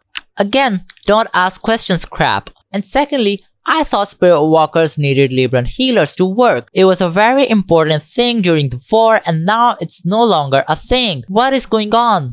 This implies the spirit walkers have been around and just weren't doing anything because they weren't killed during the war. They go to the cave where Calexis is supposed to be. Avia is completely out of the story by this point, and I don't really know why the author even put her here. She just flirts with Jace, and that's about it. Whenever she asks a question, no one bothers to answer. I averted my gaze from him with a facial structure so hauntingly familiar to Nara's. His expression of horror reminded me of how she looked at me when the Stellarium shoved a blade to my throat. This part of the book is so unedited, and Chase is a really annoying character to read about because he's the romantic interest of literally every woman in this book. Where is the asexual rep when we need it the most? They find an inscription and Chase reads it. Ha! Avia headed off into the golden tunnel. Chase sighed and hurried after her, but the ex-girlfriend won't get that one. She will. She's a Libran healer. Keep moving, I urged them. Kaya raised her brows at me as we followed them into the tunnel again. I trapped the outline of the veins on my forearm, Zodiac turning. She's got it in Libra Scorpio. I honestly feel bad for Avia for how Audra has treated her in this book. Secondly, what the fuck was that about Nara? She's the final boss of all the powers. If anything, she should have been the chosen one, but then again, she isn't that great of a character anyways. She's a Libran healer, Chase put it in. As in, you have a memory of her healing you? Yeah, and she's a strong healer at that. She was probably still is actively building her skill in Libran healing. New Nara lore drop in world building when we have literally just 5 chapters left in the book. So, there are powers that come with science, and then there are genetic powers. Right. Anyways, Chase finally does 2 plus 2 and asks Rika if Nara is his sister. You know, we have been dragging this for like 5 chapters about how it will be such a big deal for Chase to find out about his heritage. Yeah, we're at that point where finding out about his parents will blow him away and allegedly be a really big deal. Rika tells Chase that yes, Nara is your sister, and Chase responds with, "Thank you for telling me that truth," Chase said to me. Wow. Did she tell you anything else? Chase carefully considered me, considering I now know my dad lied to me about always living in the woods and gaslit me into thinking that I was crazy for saying I had a memory of a sister. First of all, we never saw Chase question about having a sister in this book. He never mentioned it, not once. And second of all, gaslit me into thinking... Oh, poor Audra, who is gonna tell you? Gaslight is a fairly recent term that comes from a 1930s play where a man manipulates his wife and she begins to question her sanity, and it's a term used in therapy nowadays where the patient is involved in an abusive relationship. In what possible scenario is this word appropriate to use in a fantasy book? Nara returns in this book for the 10th time and attacks them. I'm calling it bullshit at this point because we all know that she's just going to join their side after a dramatic dialogue, and Audra Winter is terrible at crafting believable conflict. We slowed when we were greeted with a low red tinted mist hiding the entrance to the main chamber of the cave. There is this mist in front of them and Nara is at the back and they're basically cornered, but then this mist doesn't really do anything and they walk right through it. Fragments of bone scattered at Chase's feet, a shattered skeleton of a human body. Someone had died running from whatever was before us. The reason that this specific group is going to get Calexis is because Rika is like the chosen one. But for some reason, Chase and Kaya also need to mimic Matthias and Mary with their powers. Like, I don't know how that will fool the protection magic. And like, if Rika is the chosen one, why do they need to do all these theatrics? A few stepping stones in the stream were slicked with foam, leading across the river where a flat rock top shadowed a protruding stone. A hole underneath it indicated the absence of a sword that now sat at the bottom of the rock. We'd beat Nara to it. So they get to the sword without any difficulty before Nara. With trembling fingers, I reached for the handle of the Calexis. I closed my eyes, my hand lingering over it. If I were to accidentally brush its blade and draw blood, I'd be stuck as an immortal for at least 300 years. I still don't know why immortality is considered bad in this world. Anyways, they have the sword, and then a creature that had been protecting the sword attacks them. Why? I don't fucking know. Like, if that's what was going to happen anyways, why did more skilled people not come here? No fucking clue. Also, like, Silas and Alice's names are written on the sword because it's safe for them to touch, and considering that both of them are alive, shouldn't they come and retrieve it? Anyways, Rika and the gang are attacked. 2 footsteps shook the floor of the cavern, 2 lion-like arms forming out of the darkness like a beast of conviction woods. Talons stuck out of fuzzy paws as if ripped from an eagle and sewn into a lion's paws. Its arms grappled the rock where the Calexis once sat. 2 back legs contorted with 3-pronged anisodactyl feet connected to a snake-like body with rippling scales. A lengthy neck sulked over the edge of the rock as the monster stood 3 times larger than any creature in Rika's woods. 5 times more intimidating than a beast of conviction woods. Pitch black horns curled from the head matching the raven-colored scales spanning its body. A slitted tongue flicked in and out of its mouth with a warm hiss. A tint of crimson aura flared across its scale as it moved in the light, matching the Calexis. My head hurt trying to read all of that, and I have no idea what the fuck this creature is supposed to be. Later, Audra calls it a dragon, and then she calls it a wyvern, which are like 2 completely separate things, and I'm assuming that Audra doesn't really understand the difference between the 2. And then Nara is there, and then Rika like goes in a dreamlike state where she's in conviction woods and the beast thingy from the woods talks to her. He rested his muzzle on my shoulder and I lifted one arm to his scruff, burying my hands in prickly fur. It smelled of fir and cedar, a sweet evergreen aroma, and the rock of dirt of the earth. You, he said, have so much to do in the vast world before the light's ancient race enchants you. With a surge of golden light, everything around me instantly snapped back to reality. Then Nara somehow manages to soothe the creature in the cave and she asks Chase and Kaya to slit their palms and hold them together, and that activates their magic. You see, what the fuck? I know this was established earlier that their magic works together, but like it was contradicted a million times before we get to see it happen again. This is so frustrating to keep up with.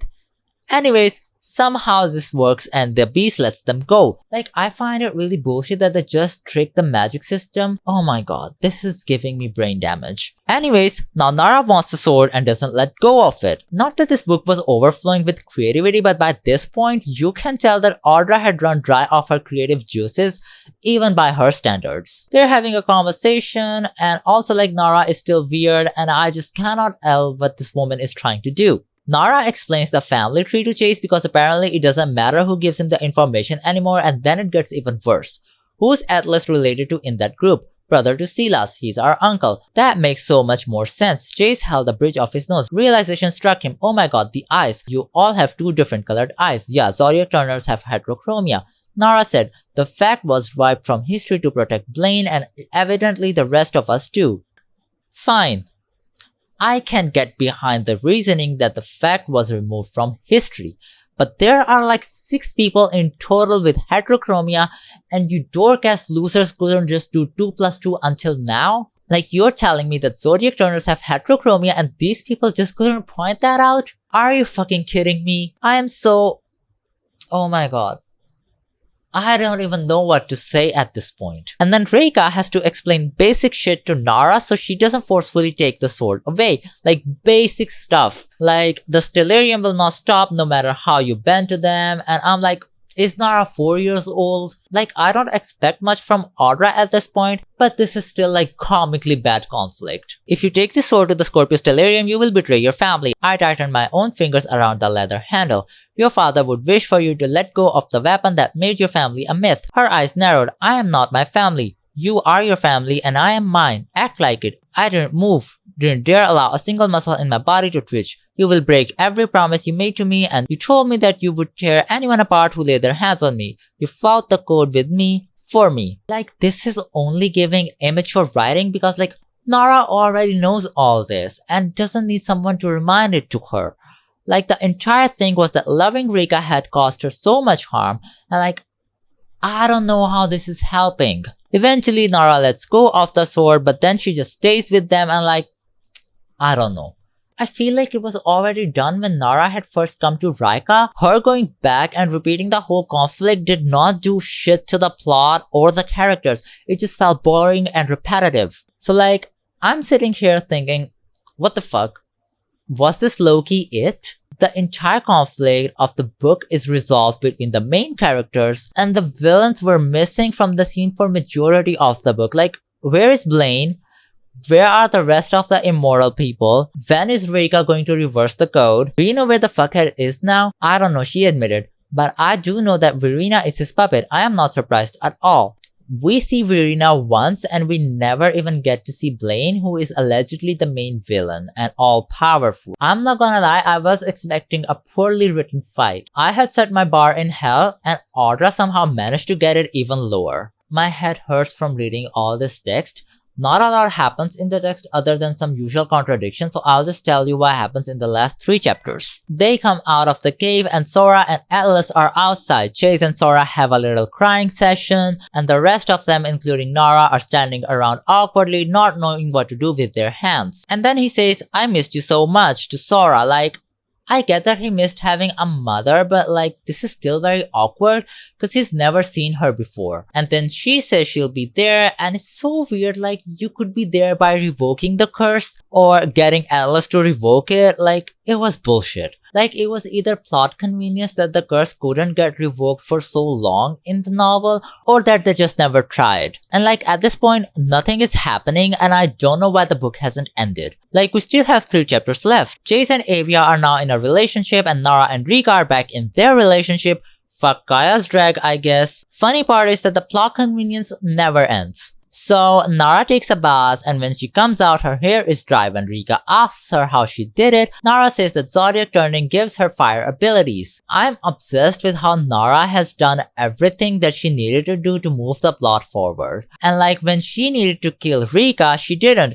just because. And now that she needs to dry her hair, Zodiac turning can give you warmth. Like, this book is so unserious. Chapter 38 also opens with Rika waking up, everybody is back, and Alice checks the Calexis out and then randomly swings it at Sora to check if she is still immortal. And then there is one weird conversation where they say that they're immortal for 300 more years and what? How does immortality work again? On God, I am so confused and this book needs to end. Sora asks what Rika plans to do next, and you know how I have been asking how the hell is Calexis going to reverse the code?